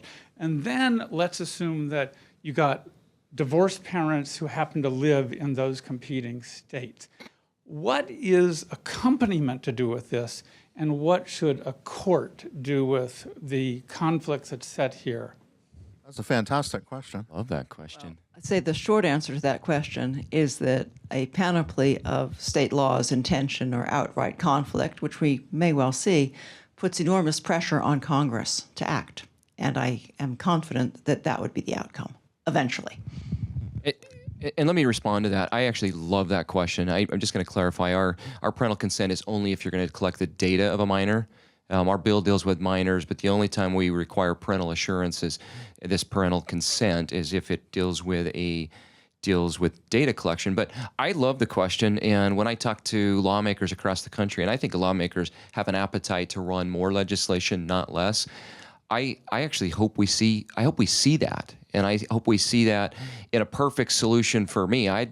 I'd want to see 50 states with 50 different bills with a constitution analysis where they worked with every constitutional scholar in their state and came up with a different solution, because I agree with Julia, it would force Congress to act. That is the best solution. So for me, the more states that do different bills, I think it's a good thing from my perspective.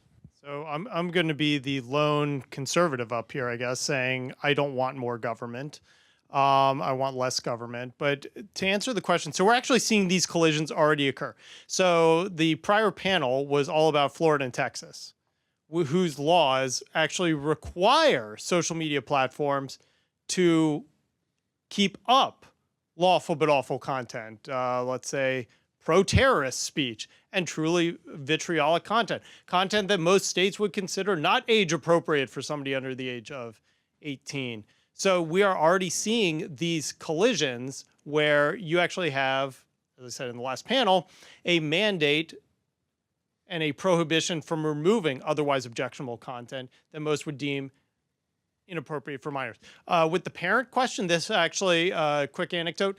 So the state of Missouri in our lawsuit actually brought in a witness from the UK because the law works so well in the UK. They're like, oh, it works in the UK. We'll have a witness from the UK fly in and be our witness, the state of Missouri says, and that will show the judge how simple and non-controversial our case is. And so one of the questions posed to the witness for the state from the UK was, well, what about this parental verification thing? He's like, oh, we don't even try that in Europe. That's in the UK. That would be impossible because exactly the issue you raised. How do you do parental verification? It is really, really, really, really, really hard to do it even in the real world. So you can't do it based on last name, a lot of Smiths out there. You can't do it based on birth certificate because, as you point out, families get divorced, kids get put up for adoption. One of my colleagues that I work for actually was in a foster home for a better part of his life, so I don't know where you go for that. And then finally, I will give you an anecdote from my own offline life where a situation where the father was deployed, the mother went AWOL, and so the grandparents became the de facto guardians, but not the legal guardians. So even in the real world, we suffer these problems. So it actually turned out really badly for the state of Missouri, as their own witness says, oh yeah, this law can't be complied with. Robert, do you have a comment? Yeah, I mean, we've tried these things. I mean, I said earlier that GDPR, the only mechanism for working out parental consent in that case is another cookie with another, press here to say yes, and the parents are already immune to that, and they already click yes to everything anyway. And then you've got the complexity across Europe of the different ages for parental consent. So 13 in some countries, 14, 15 and 16 in other countries. So as a provider, to be able to work out the complexity around all of that is really difficult. I have to say the French are trialing something which looks promising. They've coming up with a sort of an identity broker and parental consent broker model, whereby somebody sits in the middle, the user verifies to the broker. The broker uses things like dates of birth certificates, legal court orders, passports to verify the individual and who the person acting as a parent is, and acts as the broker, and then feeds that to the service provider. Without either of them being in connection with each other until it's verified. So that's a possibility that might work. Watch this space. Thank you, Robert. And last question, then we'll have closing remarks from Bob. So the discussion has been about parental consent. There's two other flavors of laws which are mentioned in passing. One is age verification in regard to, quote, adult websites or adult content. And the other is the California age design thing that you guys at Choice are challenging. So just speaking about the age verification, that's now gone to the Fifth Circuit. And in a lengthy decision, the Fifth Circuit ruled 2-1, I think Carl would say, in the wrong way. And that was then bumped up to the Supreme Court, and the Supreme Court declined to get involved at this stage. So that's yet to be get properly to the Supreme Court. So to the two of you, I guess, your thoughts about the Fifth Circuit decision and where this may go. So I would say it's early days, and one thing that both the majority and the dissent agree on is that the record is sparse. And so I would look for additional developments. As a first cut, it seems to, in effect, confirm my general view that carefully crafted laws that address pressing social issues have a solid chance of being sustained as constitutional. And I think that this age verification, the age verification aspects anyway, of this law, I think may well meet that standard. But as I say, early days and more of a record. But both dissent and majority agree that the state has a strong, important interest in the well-being of minors. So that, I think, is a crucial thing to notice just how much the majority opinion and the dissent agree in that case. I would say for those playing along at home, the law that we're talking about in this case is fundamentally different from every other law that we've discussed so far because it is talking about pornographic content. So that has historically been given a different approach when it comes to First Amendment speech. The age verification requirements in all the net choice cases are predicated on all speech, regardless of what it is. Something as simple as, "Hey Bob, how you doing?" Should be allowed, or reading the newspaper should be allowed. That's not really what was at stake in the Fifth Circuit case. So it is a decision, but it is a fundamentally different basis on which that law operates. Agree.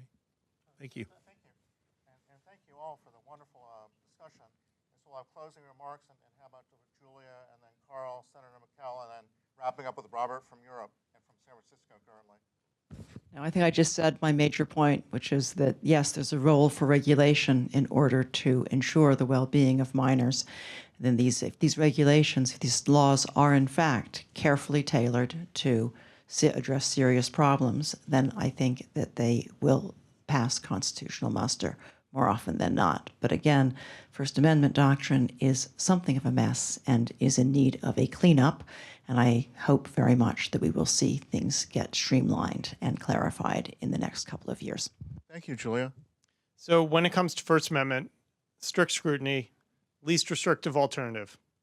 And here's a least restrictive law that is constitutional that we actually get to enjoy right now because we are in the state of Virginia. 2 states have enacted it. Several more are hopefully enacting it this year.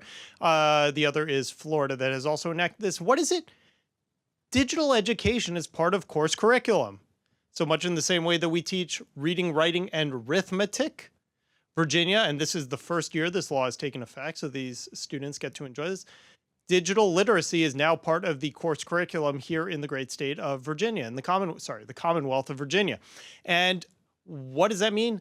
Well, that means teachers have access to time and money to begin actually talking to students about social media usage, about actually talking to students about protecting your privacy and data security online. And that's one of the things that is missing in my state, for example, in Maryland, where teachers don't have this opportunity because it's not, quote, part of the school course curriculum.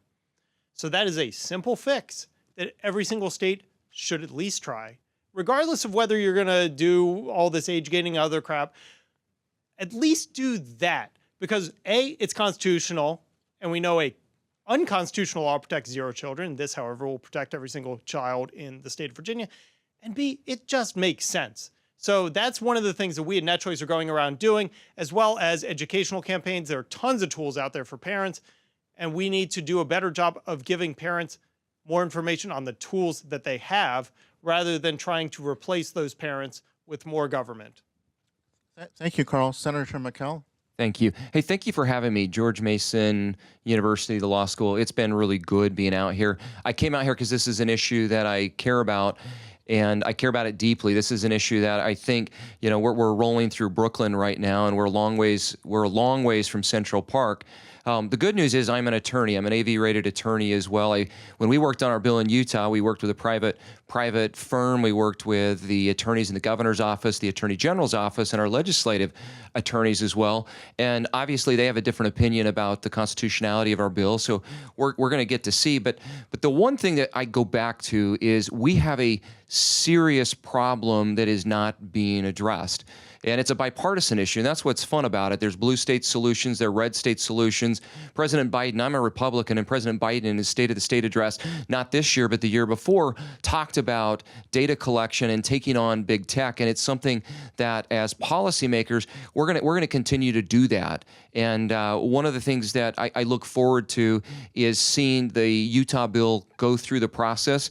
What we did is it was a narrowly tailored bill. We identified with experts, some of the leading experts in the world, including the U.S. Surgeon General, what the compelling state interest is. And what I'd say to other lawmakers is don't be afraid, but make sure you identify that compelling state interest, have a bill that is narrowly tailored. And I loved your question before about the conflicts of law. I actually see that as a positive. eventually does need to be solved through Congress. Unfortunately, I walked through the Capitol last night and I thought, wouldn't it be nice if Congress actually did things? We all agree social media is a problem, they don't fix it. We all agree the budget's an issue, we don't fix it. We all agree the border's an issue, we don't fix it.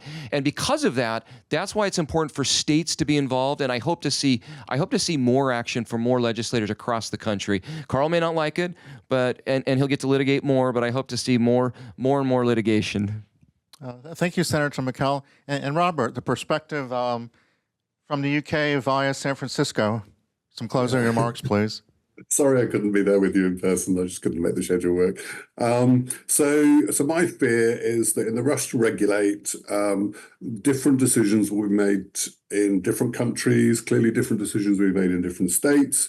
We're going to get these clashes. At least in the states, the federal government could weigh in at some point and harmonise. My fear is that that's not going to happen on a global basis, whatever. And there won't be global harmonization, and we'll end up being driven towards national regulation, which drives us to balkanization of the internet and little mini internets in each country, which could be regulated finely and differently from every other country, which will make it impossible for the global operators to work globally. And that'll be for the detriment to the whole world. I don't know what the answer to that is. There is no ability to harmonize legislation across the world. Europe can do it. America can do it. That's about it. Thank you, Robert, and thank you, Julia, Carl, and Senator McKell. A fantastic discussion.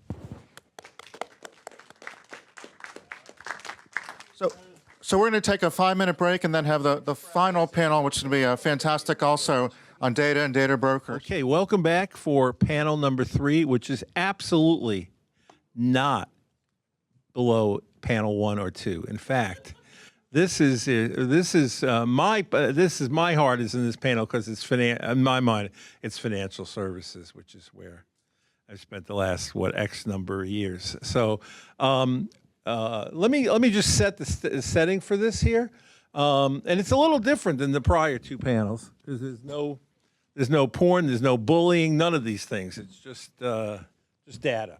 There's a California law was enacted in October 23 that has put a spotlight on potential restrictions on data brokers' ability to assemble and sell information on individuals. I might say the interesting thing about that is when you get to identity verification, I'm not sure how without data brokers you really can reasonably try to get to some sort of identity verification. So there's something, and Chris, you may want to comment on that at some point. Under the new law, California residents will ultimately be able, as I understand it, to click a single online delete button that would direct all covered data brokers to delete information regarding an individual who takes such action.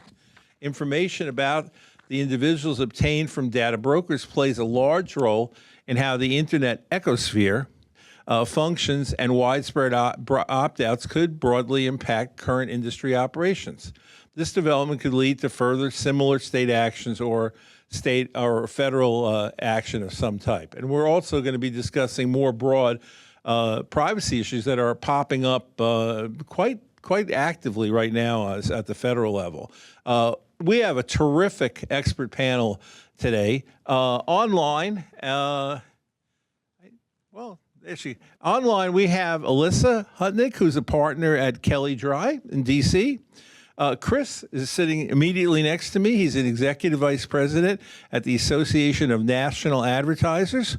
One seat further over, Michael Signorelli is a partner at Venable, and Haley Tsukiyama is the associate director of legislative activism at the Electronic Frontier Foundation, who is joining us from San Francisco. So we are very, very pleased to have such a knowledgeable panel. And following our last round of things here, we're going to start with Haley, and then Alyssa, Carl, and Mike with your opening 4-minute statements.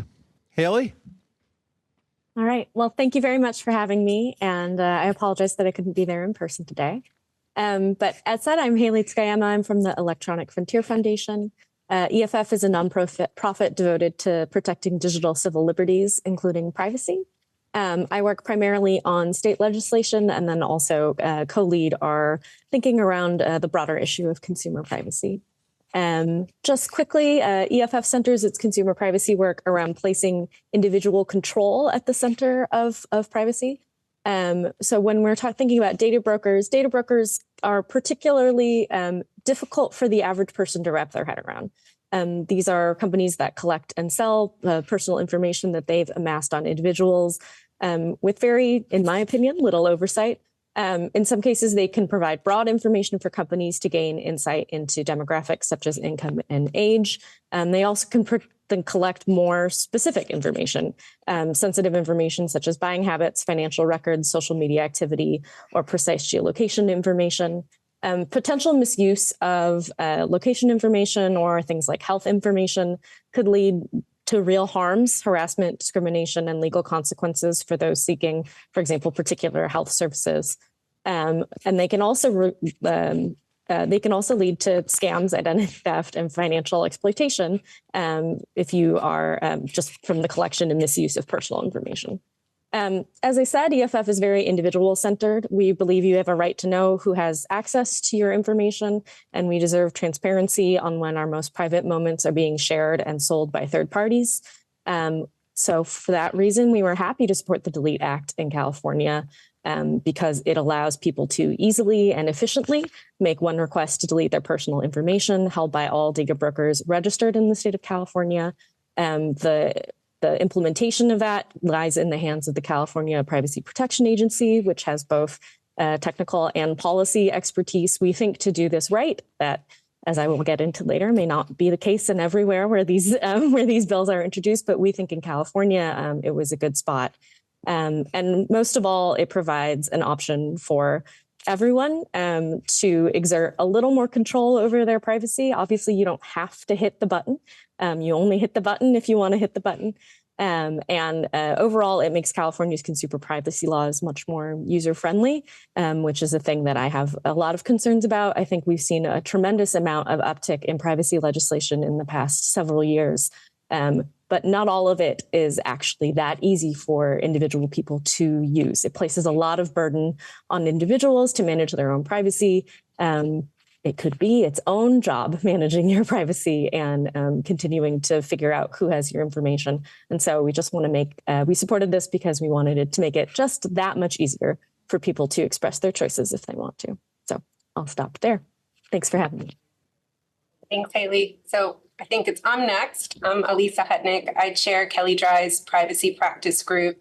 And the perspective I bring to the topic today, I work with a lot of companies in helping them address their compliance and really thinking about how they will comply, for example, with the California's Delete Act. And then I defend companies in investigations by state attorney generals like the California Attorney General, which certainly informs how we are interpreting and implementing compliance with these laws, as well as the FTC, which is kind of bringing other developments in terms of privacy enforcement and informing how we interpret and implement the kind of holistically privacy laws. And I think when we consider where we are today with the California Delete Act and what we might see in the future in terms of the rules and the implementation and building of California Delete Act, I think it's really important to level set on kind of this moment in time, because privacy for so long was just part of broad consumer protection, unfair and deceptive trade practices. A lot of it was best practices, for example, when it came to digital advertising and online profiling. And so in a relatively short period of time, we had California's CCPA, and then since then, it's been like we're off to the races. It is a dizzying pace of new state omnibus laws that are being enacted, and then certain specific types of laws focus on data brokers, focus on health data, focus on precise geolocation information. And so all of these different new laws are happening. Companies really kind of from a data strategy and a data management and a data governance. It used to be kind of have, again, good intentions, build a program that's reasonable. And we got to a very granular place really fast, where compliance is not just good intentions, but from A to B to Z, you really need to be able to manage that data properly, including deletion. And so I kind of see us at this phase of we are in the crawl phase, not at the walk and not at the run phase. And consumer expectations, business expectations, how do we align and meet in the middle? I think it's going to be clunky for quite some time. And so that is maybe just the reality of it. I think consumer expectations are high, are very aware now of consumer privacy, given all of the news coverage, and it's the moment. It's fairly viral where you'll have a privacy related story and it catches a lot more attention today than I'd say maybe 5 years ago, 10 years ago. So I think there's consumer demand for the type of transparency and user-friendly options that Haley mentioned. And I think there are business reasons, not just compliance reasons, not just fear of risk, that companies are trying to meet them there. And we're all on this journey together in terms of what is that right balance, that right execution of these. And it's from a lawyer perspective, from a policy perspective, it's a really, really interesting time to be in the privacy space. So I look forward to the discussion and hearing from my co-panelists. Thanks, Alyssa. Carl?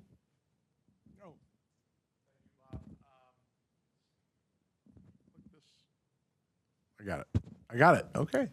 Thank you, Bob. And thank you, Professor. Thank you, George Mason, for hosting us. My name's Chris Oswald. I'm the Executive Vice President and head of the Law, Ethics, and Government Relations Department for the Association of National Advertisers. The ANA is the country's oldest and largest advertising trade association. We were founded back in 1910. And presently, we have about 1,600 member companies representing over 20,000 brands. And I'll preface my remarks by kind of dovetailing off of our previous session that talked about previous sessions, talking about the internet.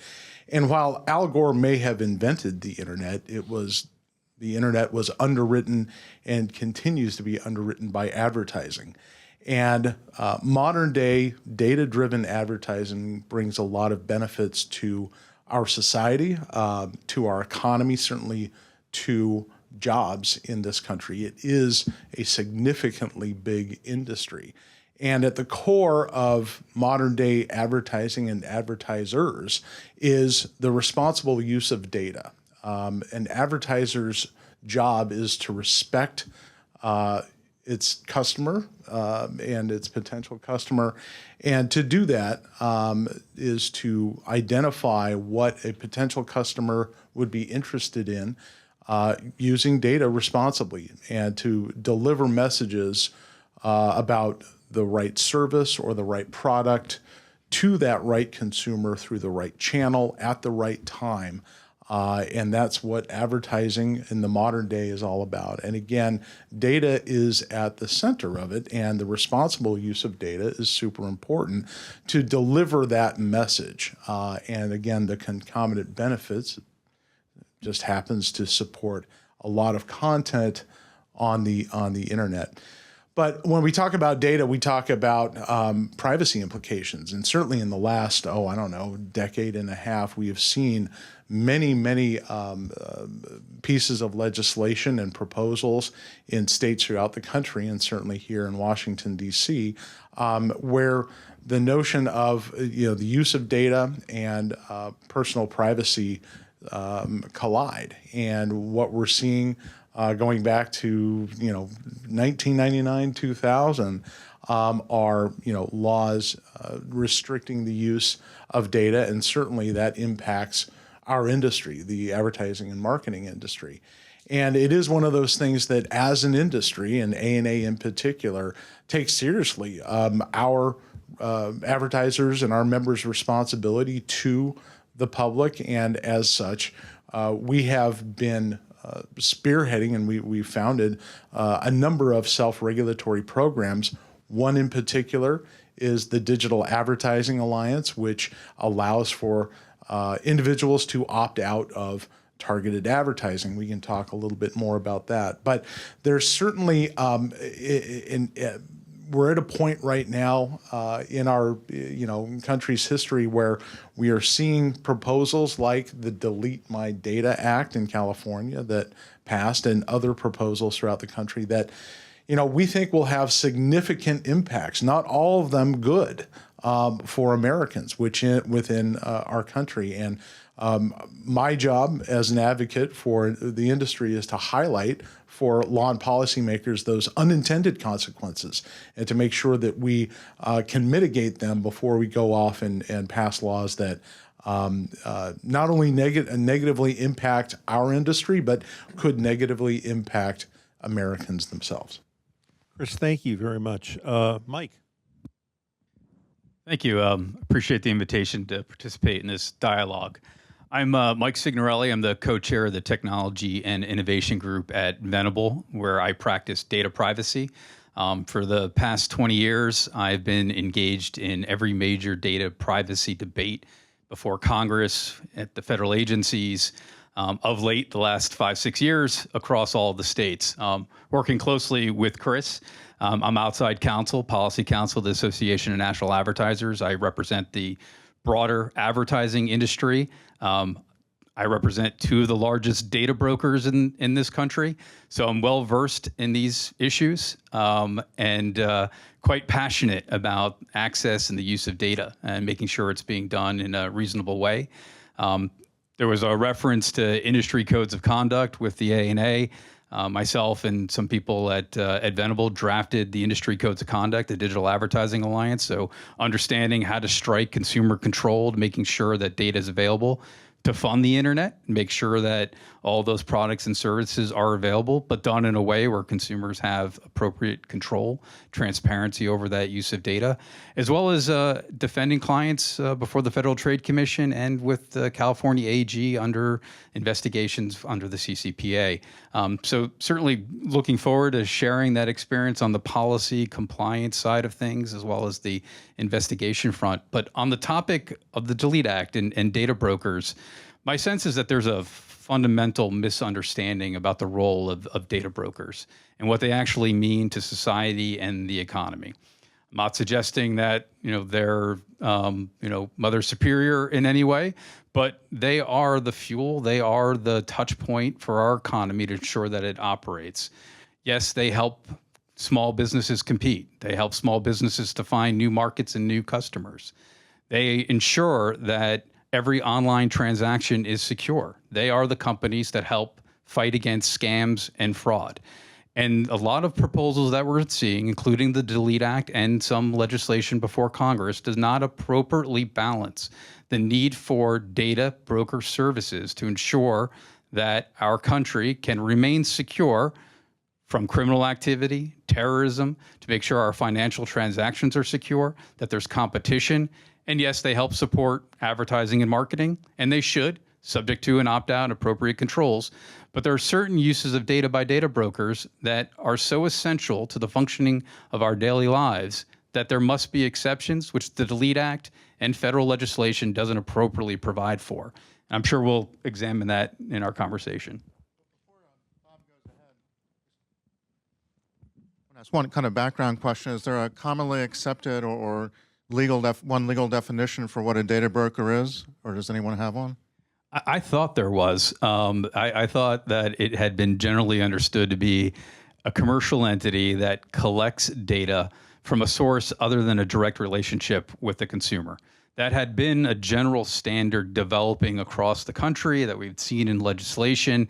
Again, there's not a direct consumer relationship where the data is being collected. Those are the touch points in the definition. But recently, the California Privacy Protection Agency introduced draft regulations where they would define that direct relationship in a way where first parties, where they do have a direct consumer relationship but gather data from another source, also could be a data broker. So I don't know if it's yet set. I think we're seeing it evolve already, and rather from October to now May, a big shift. Mike, I want to say your description of the issue is exactly why we wanted to have this panel, because I think this is extremely opaque, and I think if we walked out on the street in Arlington and asked people to tell us what data brokers do or whether they're good or bad, they would have no idea. So And we appreciate all you guys being here to hear this, and those of you online as well. Alyssa, we got a big, wide question here for you. What are the legal developments you see that are shaping how companies approach their data protection responsibilities here in 2024? So if there's a theme, I think it's upskilling. I mean, we went, just being very practical, we went from best practices and general concepts to very granular requirements. And so there is one thing to read a whole, pages and pages of statutes and regulations. It's another to operationalize that. And so one of the things that I have seen, and this is where the needle has just really moved, it's usually you have it in companies, it's an in-house counsel, maybe 2, maybe 3, sometimes it's a team, if they're lucky and they have a lot of resources. And really walking through, well, what is personal information? And the obvious buckets of personal information are one thing, but so much of the discussion ends up being around what we call pseudonymous data or hash data that allows matching and allows targeted advertising, for example. And so the fact that there are these requirements and the fact that they are being enforced has pushed more questions of the business, and not simply, oh, we don't deal with personal data, but really getting at a very granular level as to how do certain business practices work? What kind of data is being used? What are the purposes for that? And I think while lawyers were curious by nature and we ask a lot of questions, I think the imperative of trying to make sure that the company has a compliant program and that they understand what that compliance means has just led to so many more questions, really from a soup to nuts, about data practices within the company. And you think of your term papers, your first draft, maybe you wouldn't want too many people to read it. And the refinement that happens, the more times you go through it and the more insights you have. And then we start seeing state AGs enforce and be very clear about certain practices that this is their interpretation in terms of what they view to be in scope or what is not considered to be sufficient compliance. Haley's point on it's not consumer friendly. And I think about all of the kind of the first round of modules to exercise your privacy rights and the language and just the functionality on it. We are already seeing those evolve and look a lot more user friendly in a lot of contexts. So upskill in terms of knowledge. And as you learn more, you ask more, including for resources. You think about business budgets and that gets set a year in advance that don't really account for how do you make sure you have the right resources to, some of this is a lot of new software, it's people, it's accountability measures, and that takes time and resources and making sure you've got it in the right places. You're asking for the right resources that you can deploy in the right places. And so I think that needle just continues to move. And as we have more enforcement, that tends to light a fire, as we have the Wall Street Journal and other, New York Times doing really broad coverage on certain data practices in particular, that gets the board's attention of companies. And then you get the really imperative from the top down as to what are we doing and is it enough? So I just see a lot of these currents pushing in one direction and expect to see quite a bit more of that going forward, similar to what we saw with cybersecurity, quite honestly. Thank you, Alyssa. Before we move on to Haley, do you have a related comment on data protection responsibilities and machine learning and AI? Oh, the twin concept of AI, the popular one. I will just say as an aside, I think the privacy lawyers get all of the misfit toys legal issues because often they work with so many different stakeholders within the company and have a pretty good sense of how things work. So you get the messy issue of AI.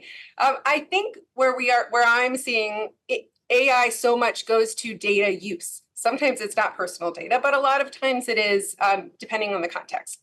And to comply with privacy laws, you have to know, again, for example, what is personal information going in? What would you have to do if you had to remedy certain things or the output and the models? And can you get a model off the shelf?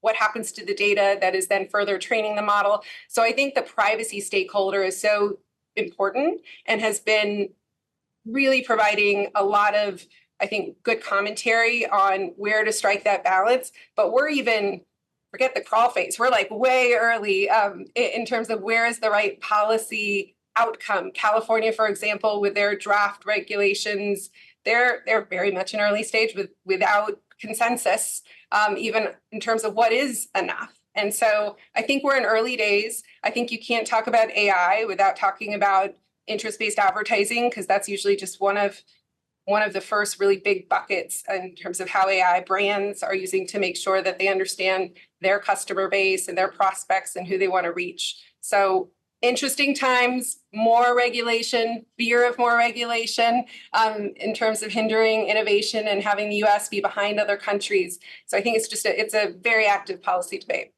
Thank you, Alyssa. Haley, are there harms or potential harms? And if so, what are they that consumers might face from an unregulated data broker industry? Yeah, happy to answer that. I will say, if it makes you feel any better, Alyssa, AI also, privacy advocates also become we get the misfits. So I'm also just trying to read up on that. So really appreciated your comments. So when we're talking about harms, so first I want to say, like, I understand, not by any stretch of the imagination is like every data broker behaving in the ways that I'm gonna offer some examples of harms that we've seen. I totally understand it's a big industry. Not every company that gathers data for profiles has the same aims or approach to how they practice. But we have seen some harms emerge, and I am worried always about unintended or just badly intentioned use of this information. And I think we have reached a point where we just need some intervention. So, for example, we've seen cell phone carriers sell data to bounty hunters. We've seen app-based data bought through data brokers be used to publicly shame people into quitting, specifically a Catholic priest who was using apps that indicated he was homosexual. In 2000, or earlier this year, actually, Senator Ron Wyden sent letters to the FTC and the SEC kind of outlining how there was a location data broker that was selling the location data of people who were seeking reproductive health care directly to anti-abortion groups. And so these are all cases where, just having this information out there, making it available and selling it to particular people who are going to use it for things that really do very directly impact and in some cases challenge the physical safety of people is one way that that we're concerned about harms. And there, I've in the course of my 6 years here, I have filed a lot of information requests to data brokers. It's a mix of information, some of it publicly available, some of it quite granular, some of it true, some of it not true, some making inferences about things that I may have done. Before I was an advocate, I was a reporter. I would often look up and get down very deep rabbit holes on stuff that I was reporting on, but is not necessarily about my interests. Those sometimes show up in those reports. So there's a lot of concerns that we have about sort of how all of those things can play out in people's daily lives. And then EFF also has concerns that data brokers have been used to circumvent our Fourth Amendment rights, so particularly selling information from mobile apps or cell phones, often again that track our movements pretty closely. Where you go says a lot about who you are, where you work, where you live, where you worship, where your children go to school, who you associate with. And so, we really do strongly believe that if this is information that the government would need a warrant, for example, to obtain themselves, they shouldn't be able to buy it on the market. So that's just a couple of the harms that we worry about most. Thanks. Chris, what are the unintended consequences of laws that overly restrict the responsible use of data for advertising and marketing? Great question, Bob. I'm going to go back to the professor's initial question and challenge challenge the question, Professor. An unregulated data broker community is simply not true. Data brokers and the use of data has been regulated in not countless, but many, many ways over the last many decades. What you can use data for is really the question. You cannot use data to unduly or unlawfully discriminate under, the EEOC. You can look at the Driver's Privacy Protection Act. You can look at the Fair Credit Reporting Act. You can look at Fair Lending Acts. There are countless examples where we have strong federal laws that have been on the books for decades that regulate data brokers and what they can use data for. So when we talk about data, I think that, initially we really have to look not at what the data is, but what is the data being used for, and viewed under that lens, because privacy is subjective. There should be protections, but data used in one context should, may be rightfully so outlawed, banned, made illegal.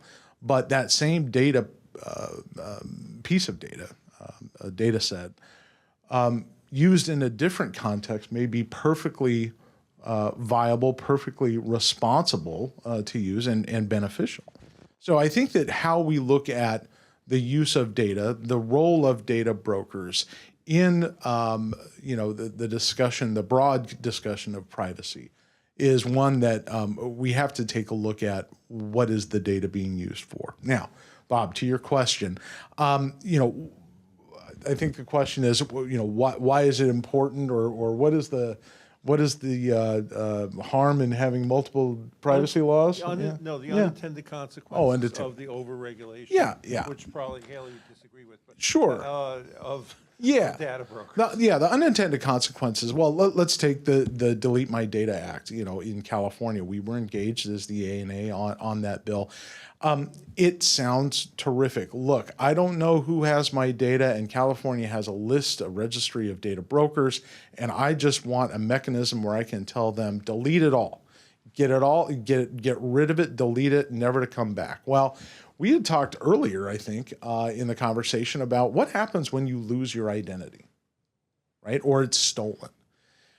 The companies that aid in restoring or rectifying that or identifying you as who you are many times data brokers or data providers. If all of that data is gone, that is going to make it much more difficult for an individual to get back what has been taken or re-identify themselves. So that's one example. There's another example of the broad deletion of data. There's a law on the books now in California that allows, in certain circumstances, for data suppression. There are categories of people within California that can put themselves on a list and have their data suppressed, so made not public. It's a narrow categories of individuals in California, but that law's been on the books for, at least a decade. And so when we are talking about wide swaths of deleting data from individuals, they may think they are doing the right thing, being responsible, taking doing the right thing by deleting all their data. Well, when they run into make a credit transaction, but there's no credit history, what happens if they want to put an offer on a house? There is no credit history. There's no, how do you, there are countless examples in which that data not being there is going to negatively impact that individual. I don't think the average Californian, where we've seen that that law pass once it's established, I don't know that the average California understands the potential unintended consequences of making that choice and having all of their data deleted. Moreover, on top of that, the unintended consequence of the cost.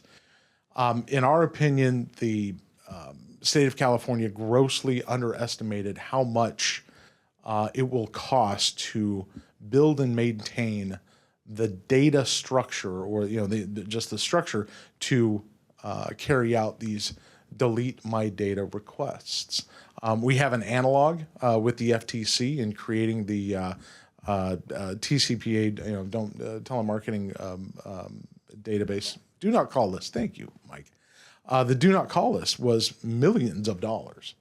And California thinks that, setting up this delete my data mechanism to be going live in 2026 is going to be a fraction of what it cost the FTC years ago to build. This is eminently more complicated. And we think it's going to cost the state of California a tremendous larger sum than what they've estimated. Chris, I have an idea for you. Oh, here you go. Hello? Back. Okay, back. How about a movie with Tom Cruise who pushes the delete button any number of ways to capture the popular attention? Hey Bob, you wanna fund that? Well, I think the A&A is probably maybe we should get some advertisers. Yeah, no. We're our friends from the Motion Picture Association. Thanks. Haley, how did the Delete Act come to be in California, and what has happened since the Delete Act passed? One quick note on regulatory costs. The new microplastic regulations for the water industry are going to be tremendously costly and in a very compressed time. So Haley, please, about the how the Delete Act came to be. Sure. So the Delete Act, builds on a broader trend that we're seeing that others have mentioned about increased consumer data privacy legislation that we've seen. I think, again, I've been here about 6 years. Before that, I was at Washington Post for 8 years. I think we've seen a lot of frustration from folks about a lack of movement on data privacy legislation at the federal level. Certainly when I was a baby reporter in 2011, I was told it was definitely the year that we were going to get consumer privacy legislation. That has not happened yet. So I think overall, we've been seeing this sort of push from states just kind of saying, like, what can we do on privacy? In terms of the Delete Act specifically, there is a federal bill that is the Delete Act. And when we were all sort of looking at many of the California privacy groups talk to each other, as you might imagine, when Privacy Rights Clearinghouse, which is really the civil society group that was behind this bill, they have done a lot of work on data breaches, for example, as well as a lot of other privacy issues. When they were considering legislation to pursue, Delete Act was one of the ideas that came up. And sort of alluding to my earlier comments, one way that we think privacy laws, particularly the California Consumer Privacy Act, could be stronger is to make things less onerous for individuals. Again, because often when we're thinking about data brokers, these are companies that often people have no idea that have their information. And so that is why we want, overall, we want tools that can basically let people send broad signals to express their choices if they want to make a broad decision. And so in California, we have both the CCPA and the Data Broker Registry. So we had those two pieces of existing law to build on. As well as, I said, a technically competent, politically savvy agency in the form of the California Privacy Protection Agency. And so from what I understand, PRC worked very closely with the agency to kind of talk through, okay, if you did get implementation of this, how would that work? How would you approach it? And so, had backing from the agency to work together on sort of what this would look like in the future. And then, we helped build broad support for the bill. If you look at the analyses online of the bill, we had economic justice, legal aid, reproductive justice, privacy groups, all in support, as well as the California Attorney General. Since the bill passed, obviously it was quite recent, and the requirement to establish the mechanism, I think the bill requires the agency to establish an accessible mechanism by January 1st, 2026. So we're not there yet. But we are, of course, seeing discussion of how they're going to implement. There was a bill introduced earlier in this session that in our minds would have weakened the provisions of the bill quite significantly, but that bill has foundered and, as far as I know, is not moving forward. So things seem to be fairly on track. And I think, again, I think this really tapped into some broad frustration about privacy And that is one reason that we were able to build a broad base of people to support the bill. You know, under HIPAA, you have to be able to track 7 years of the movement of any personally identifiable health data. So it's not the exact same thing, but that I'm wondering how many people actually opt into that to find out what's been going on with the data and what the costs have been involved. But I suspect both parties could get something out of that for that issue. Mike, what are the current trend lines among the states that have enacted omnibus privacy legislation, and is their majority model emerging? Right, and I'll just add it. There's 1,000 sides to every story, and the passage of the Delete Act. I think there's been some broader coverage about some other players that had been in the mix, particularly those with an interest for-profit authorized agent work. What I mean by that is third parties having assigned to them the right to effectuate consumer rights on their behalf.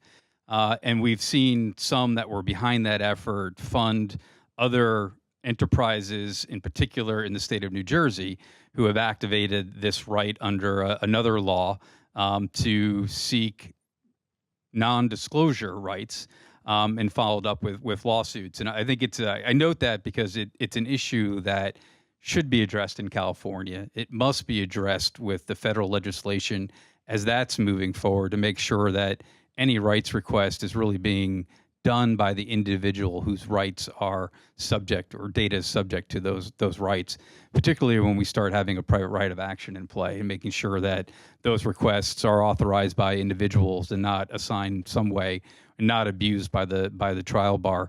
I sidetracked there because your question about what are the trends and what is the majority approach. I don't think there is necessarily a majority approach. We're seeing certainly omnibus efforts, omnibus privacy laws, and there's some trends there, but there's a lot of discrete laws. I don't know if you want to call them cottage industry laws, but there does seem to be focus on discrete issues, whether it's consumer health data, where we've seen Washington, Connecticut, Nevada pass laws around consumer health, and other states introduce like legislation protecting consumer health data. For many of the issues that Haley raised, where it's meant to protect individuals' consumer health information, seeking reproductive rights, all I think issues that many of us care about and want to see protected. There are other areas around certain disclosures for certain classes of people that are also now having laws that are being developed.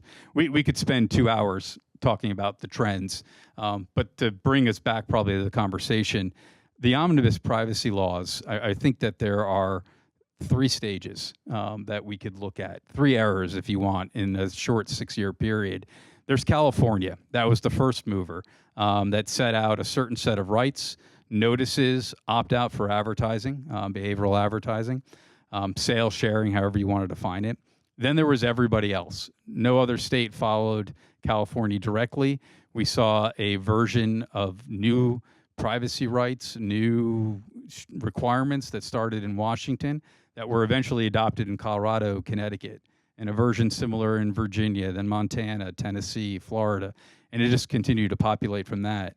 We've now seen a new sort of era of privacy legislation following movements in Congress trying to adopt a prior bill called the ADPPA. Those have not been successful so far, particularly in the New England area. Those have fallen, but there's still now efforts looking to the APRA as the model in states. The essence of all these, though, are about providing a certain set of consumer rights: access, opt-out for sale, sharing, certain transfers, correction, portability, deletion. That's the heart, that's the trend, but there's not great uniformity from state to state, which my sense is we're going to get to the patchwork next and what those complications are. And there are some real material differences, which are only going to get worse as additional states move away from that base. The FTC reached a groundbreaking settlement with Epic Games over Fortnite's privacy practices. The scope wasn't just to under 13, but also teens. What are the lessons to take away from this action, and what might we expect in the future from the FTC? Sure. And I might zoom out a little bit and say consumer protection by definition is reactive, right? There is an injury, there is a harm that regulators see, and there's a response to it. I mean, that's in many ways what the state privacy laws have done.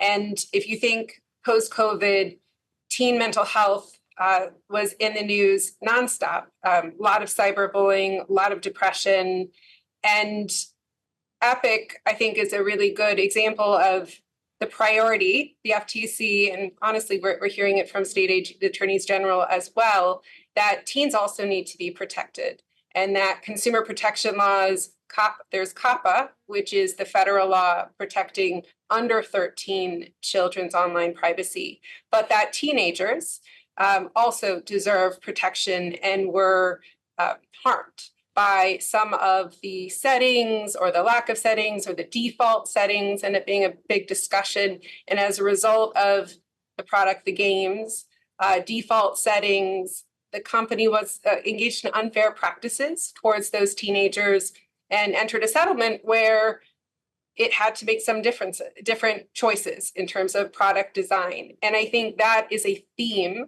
that we are seeing in current enforcement efforts with state attorneys general, really looking at teen privacy. And are companies doing enough to protect that? And for a lot of organizations, they know how to deal with COPPA in terms of whether their website or product or game is a general audience under the COPPA standard, or might it be directed to children, or do they have actual knowledge of children? But we've seen this push with California Age Appropriate Design Code Act, Maryland Age Appropriate Design Code Act, that companies need to do more. It's not enough to age gate if you come to the website and answer a trick question on your age, but that companies have an obligation to do more, whether they have teenagers, how are the teenagers using their digital properties, and really being thoughtful about the design settings, engagement, but peer-to-peer, and whether there's foreseeable harm that needs to be mitigated and addressed in a reasonable way. And so FTC settlements, like state AG settlements, the goalposts move with every enforcement, and we are to interpret from those enforcement examples how the regulators interpret the laws, and really take that back and reflect, how does that apply to your business practices? What changes might be appropriate to take into account? Thanks, Alyssa. Chris, what impact is the growing patchwork of state privacy laws having on American consumers, business, and nonprofits? This is something that financial institutions have dealt with for many years, but now it seems to be getting even broader. So it's a good question, because, again, going back to my sort of overarching comment of privacy and what is the data being used for it's intertwined here. And the unintended consequence of having a patchwork is, number one, it's not good for the American, the individual consumer, the individual citizen in this country. If you believe that privacy is a right, or is a public imperative, then whether you live in California or Michigan or Virginia or Washington, D.C. shouldn't matter. We should have a national standard by which companies and others must abide. It just makes sense, especially in the online context, because we are talking about the internet, which is global. So that's sort of the idealistic answer. But more practically, having multiple state laws, these omnibus laws that Mike alluded to and Alyssa mentioned, it's really expensive for companies to comply. Money is being, hundreds of thousands, millions of dollars, let's be honest, millions of dollars is being spent on really good attorneys like Alyssa and Mike Signorelli and their law firms to comply with these disparate laws, which that money could very well be better spent in developing privacy protective technologies, really going to mitigate some of the concerns that data may bring. So there's another practical economic reason for a national standard. But a national standard has to not only protect individuals' privacy, but it also has to be workable for American business to be able to implement. And we don't want to throw the golden goose out that's been spitting out golden eggs for the last 20, 25, 30 years with the responsible use of data. Advertising and marketing is responsible for $7.1 trillion and 28.5 million jobs in this country. And that's from a study, an independent study done in 2020. We're 4 years later. It's even larger now. One of the things that, as we look at the patchwork, the how to comply with different laws for companies, well, I've got to do this for this state, I got to do that for that state. This data is okay, that data is not okay. That also becomes problematic and costly. And again, going back to the unintended consequences, we can talk about different states' approaches in the federal government proposals on sensitive data. Let's take age, for example. There are proposals out there that would raise the age restriction of COPPA from under 13 to under 18. So now we're capturing 14-year-olds, 17-year-olds, where we have these young Americans who are getting their first jobs, earning their first taste of disposable income, and they are part of the economy. More to the point, we're treating a 17-year-old who is on the cusp of majority and who is making decisions about their future, about which college am I going to go to? Should I apply to George Mason? Maybe the military is right for me, or what about a trade? What else can I do once I'm out of high school? And some of these proposals would take data out of the milieu where they can learn about those experiences. That's an unintended consequence of treating a 17-year-old as we do a 7-year-old. It's not necessarily in the best interest of that 17-year-old. And going back to the previous panel, the age as a discriminator for what's appropriate or not is not necessarily the right measure in my estimation. One of the other aspects too, and we've seen this in the States, regarding sensitive information. And again, going back to, it's not the data, it's what it's being used for. Let's say I am opening up a kosher deli or, a halal deli, what have you, and I've got the best, let's call it the best Reuben sandwich on the menu in my town. I'm a small business. I don't have a lot of money to get the word out about my new deli. But if it's a kosher deli, where am I going to initially go? Where am I going to spend my $10,000 to get those first customers in the door?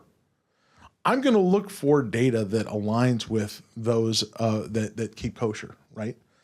That data is restricted. You can't use it for advertising or marketing in Virginia. And yet that data, sure, it can be sensitive in another context, but here, that kosher keeping customer is not going to know about my deli. They're not going to know about my great Reuben sandwich because of the overly prescriptive law in Virginia as it's applied. So it's one of those things, again, unintended consequences. It's not the data. What are you using the data for? Which is really, in my estimation, at the nub of the privacy debate. So it's interesting. A lot of this discussion from all the panelists is about state, federal, and patchwork. I think people recognize patchworks are probably not great. That's why they're called patchworks. But the last time around, when we were going to have a privacy push in Congress, California said, great, let's have a national law, except I can have tougher laws than than the federal law. And it sort of ran aground in the entrance of San Francisco Harbor, I believe, Haley. It seems like we keep going around this circle over and over again. Thanks. Perhaps one more question, then a question or two from the audience, and then closing statements. Mike, what impact would a do not collect requirement have on market and service offerings? Actually, before that, is there anyone that thinks a patchwork of state laws is good? Helpful? No. I mean, you've encouraged me to unmute. I mean, I do. Obviously, I would like to see strong privacy protections for everyone in the country. I do think, you referenced the sort of what the preemption debate, right, around the national privacy law. I mean, there are a lot of cases in which we have a national standard upon which states can build, particularly in privacy. Health privacy comes to mind. The concern that I have is that states have clearly shown that they have built consensus, that they have debated over policy to achieve the laws that they have passed. And the last thing that I would want to see is for people to roll back protections in states that have passed for something weaker at the national standard. So I don't oppose having a national standard, but I don't want to see it override protections that states have decided are right for the people in their own states.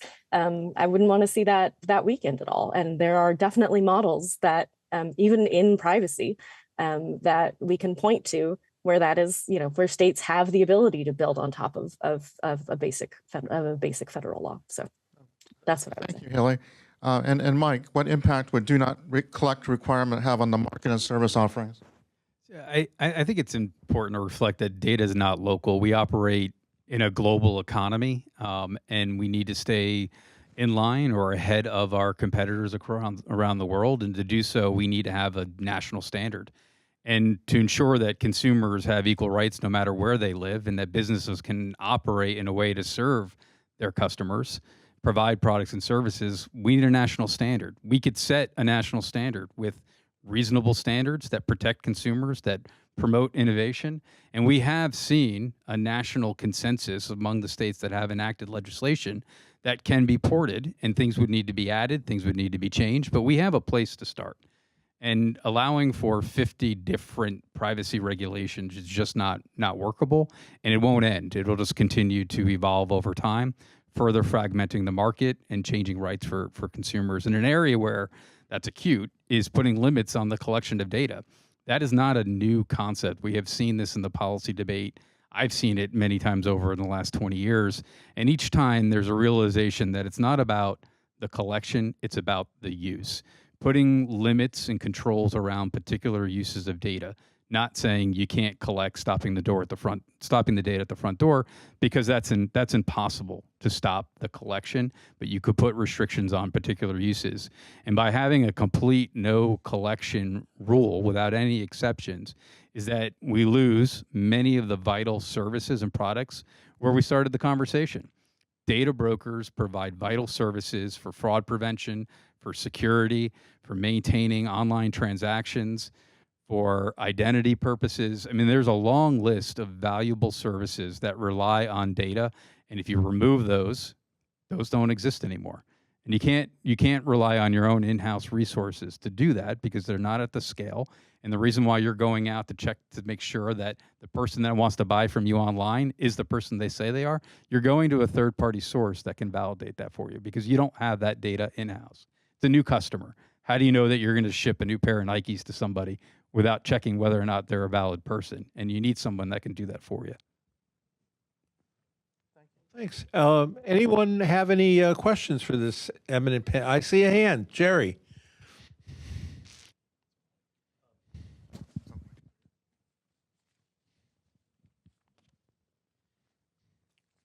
And then Marilyn. So I really liked the focus on use. I always like to hear that. And I was hoping something that you said, Bob and Chris, and it's not an easy question, but it might have some easy answers. What are data uses that are not illegal or regulated now and should be criminalized, right? So we all agree, we know those when we see them. Are there any that, especially the pro-business members of the panel, say, you know what, this should be criminalized, this usage, not ban the collection, but if you do this, because I always think about, well, character, reputation, and fitness, right? For 20 years, we've been going, gosh, FCRA is really broad, be cautious, you could have liability there. Are there use cases? Because we're hearing a whole lot of, well, gosh, there ought to be a law. Are there any examples where this use should be criminalized, and it isn't now by some law that all these experts are familiar with. Yeah, I mean, that's a great example, Mike. I'll let you talk about that. But I think that in recent years, we have seen some restrictions on that use of data for doxing, for example. That's again use of data for individual harm. I think that we've looked at some of the location data for particular areas, but I will tee my colleague up, Mike Signorelli here. Something about 6 years ago, the ANA, along with Venable, a lot of our members and others in the advertising industry, created a coalition called Privacy for America. And the goal was to create a standard or example for specific privacy restrictions, and something that Congress could take a look at and use as inspiration for a national privacy law. Mike can walk through, maybe some of the details, but yeah, there are examples, I think, where in the Privacy for America rubric, there are red light, yellow light, and green light sort of uses of data, of things that are red light, just data should not be used for these purposes. Yellow light, maybe restrictive, maybe an opt-in standard, maybe supervised or with strong FTC oversight or engagement. Then green light purposes, which really are not harmful. So, yeah, well, criminal, right? And that was the, Jerry, I'm glad you pointed that out, because that was the area that I was going to immediately jump on. I don't know if, in the context of what we've been talking about, there's a tremendous amount of data uses that should be criminalized, because criminal liability is much different than civil liability. And there are areas that there are probably more in the civil space. On the criminal side, the Privacy for America actually identified certain uses of data that should be strictly prohibited and things that are legal. I think Chris had already mentioned the use of data for making legal determinations for credit, employment, housing, academics, doing so in a way that is in violation of existing laws like the lending laws and equal opportunity employment laws, things like that. But procuring data for the purpose of perpetuating fraud is not actually illegal. That's something that Privacy for America identified and saying, if you're collecting data to commit fraud, like that should be an add-on violation. And if you do so under false pretense to source that from data brokers, that as well should be illegal. So there are areas where there probably can be criminal liability, using data to stalk people, to cause physical harm to them, things like that could be another add-on violation in the criminal space.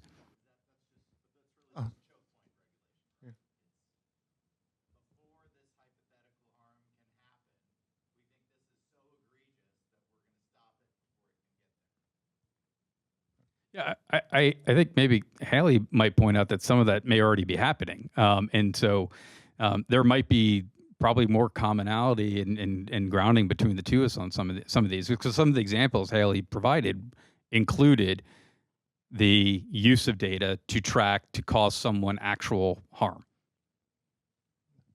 So I don't know how hypothetical it is, but it's certainly not widespread. I think that's harming, but the data part would be new. Okay. All right. Procuring data for it. Thank you. And with the last question, Marilyn, please. So we've talked a lot.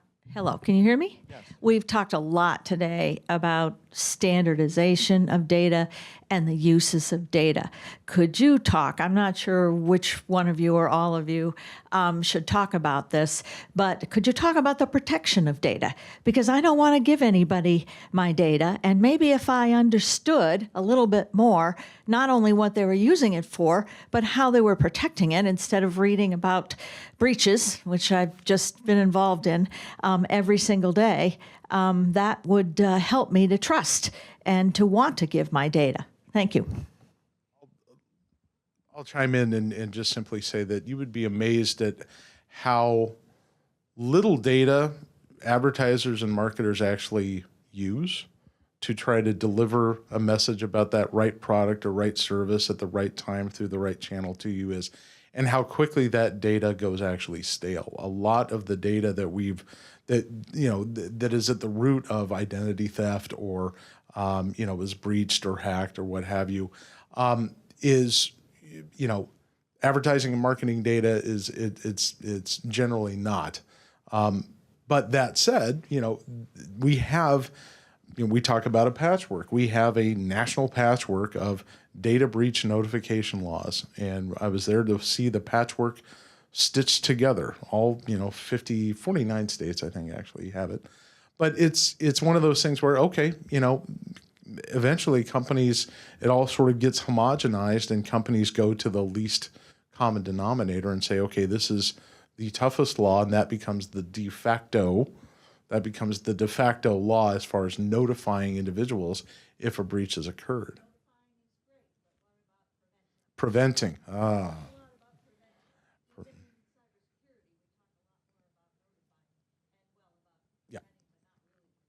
Yeah. It's a good question. I am not a cybersecurity expert, but I will say there are you have very, very successful companies that are out there fighting every day those threats to get in and to get your data. Really smart companies. And I think a few years ago, Mike, we have a member, I think a client of yours that said, guess how many, cybersecurity attacks we thwart every day. And this was years ago. It's somewhere in the nation, in the neighborhood of 30 trillion attempts a day. 30 trillion. That's bananas. I think there's it's an important part of the data story, securing that information. The preventive measures taken by companies do not get the headlines. The breaches do, obviously, but companies spend time and resources mitigating, planning. There's a lot of great work being done in this space. In fact, NIST, government agency, has been a leader working with industry to set forward a framework for companies to test their cybersecurity, their readiness. I could tell you there's a lot that happens with reputable companies, responsible companies that invest a lot of money to make sure that their data is secure. I have a last quick question, and then we'll have the roundup. So New York State has a fairly recent law for financial services requiring a chief information security officer for a financial services company over a certain size. What do you think that type of law might be applicable or helpful to the data brokerage industry related to Maryland's question?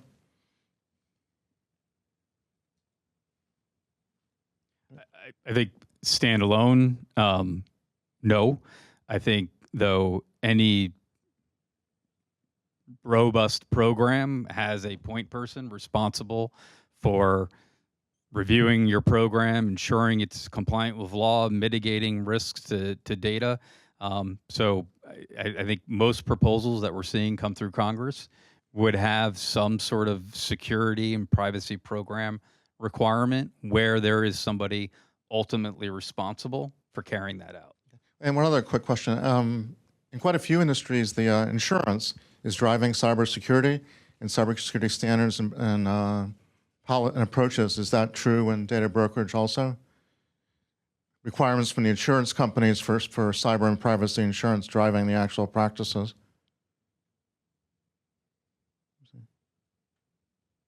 Yeah, well, maybe not then. Yeah, maybe not.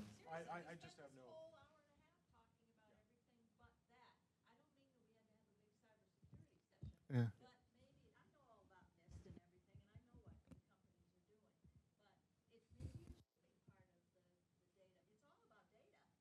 It's part of the data.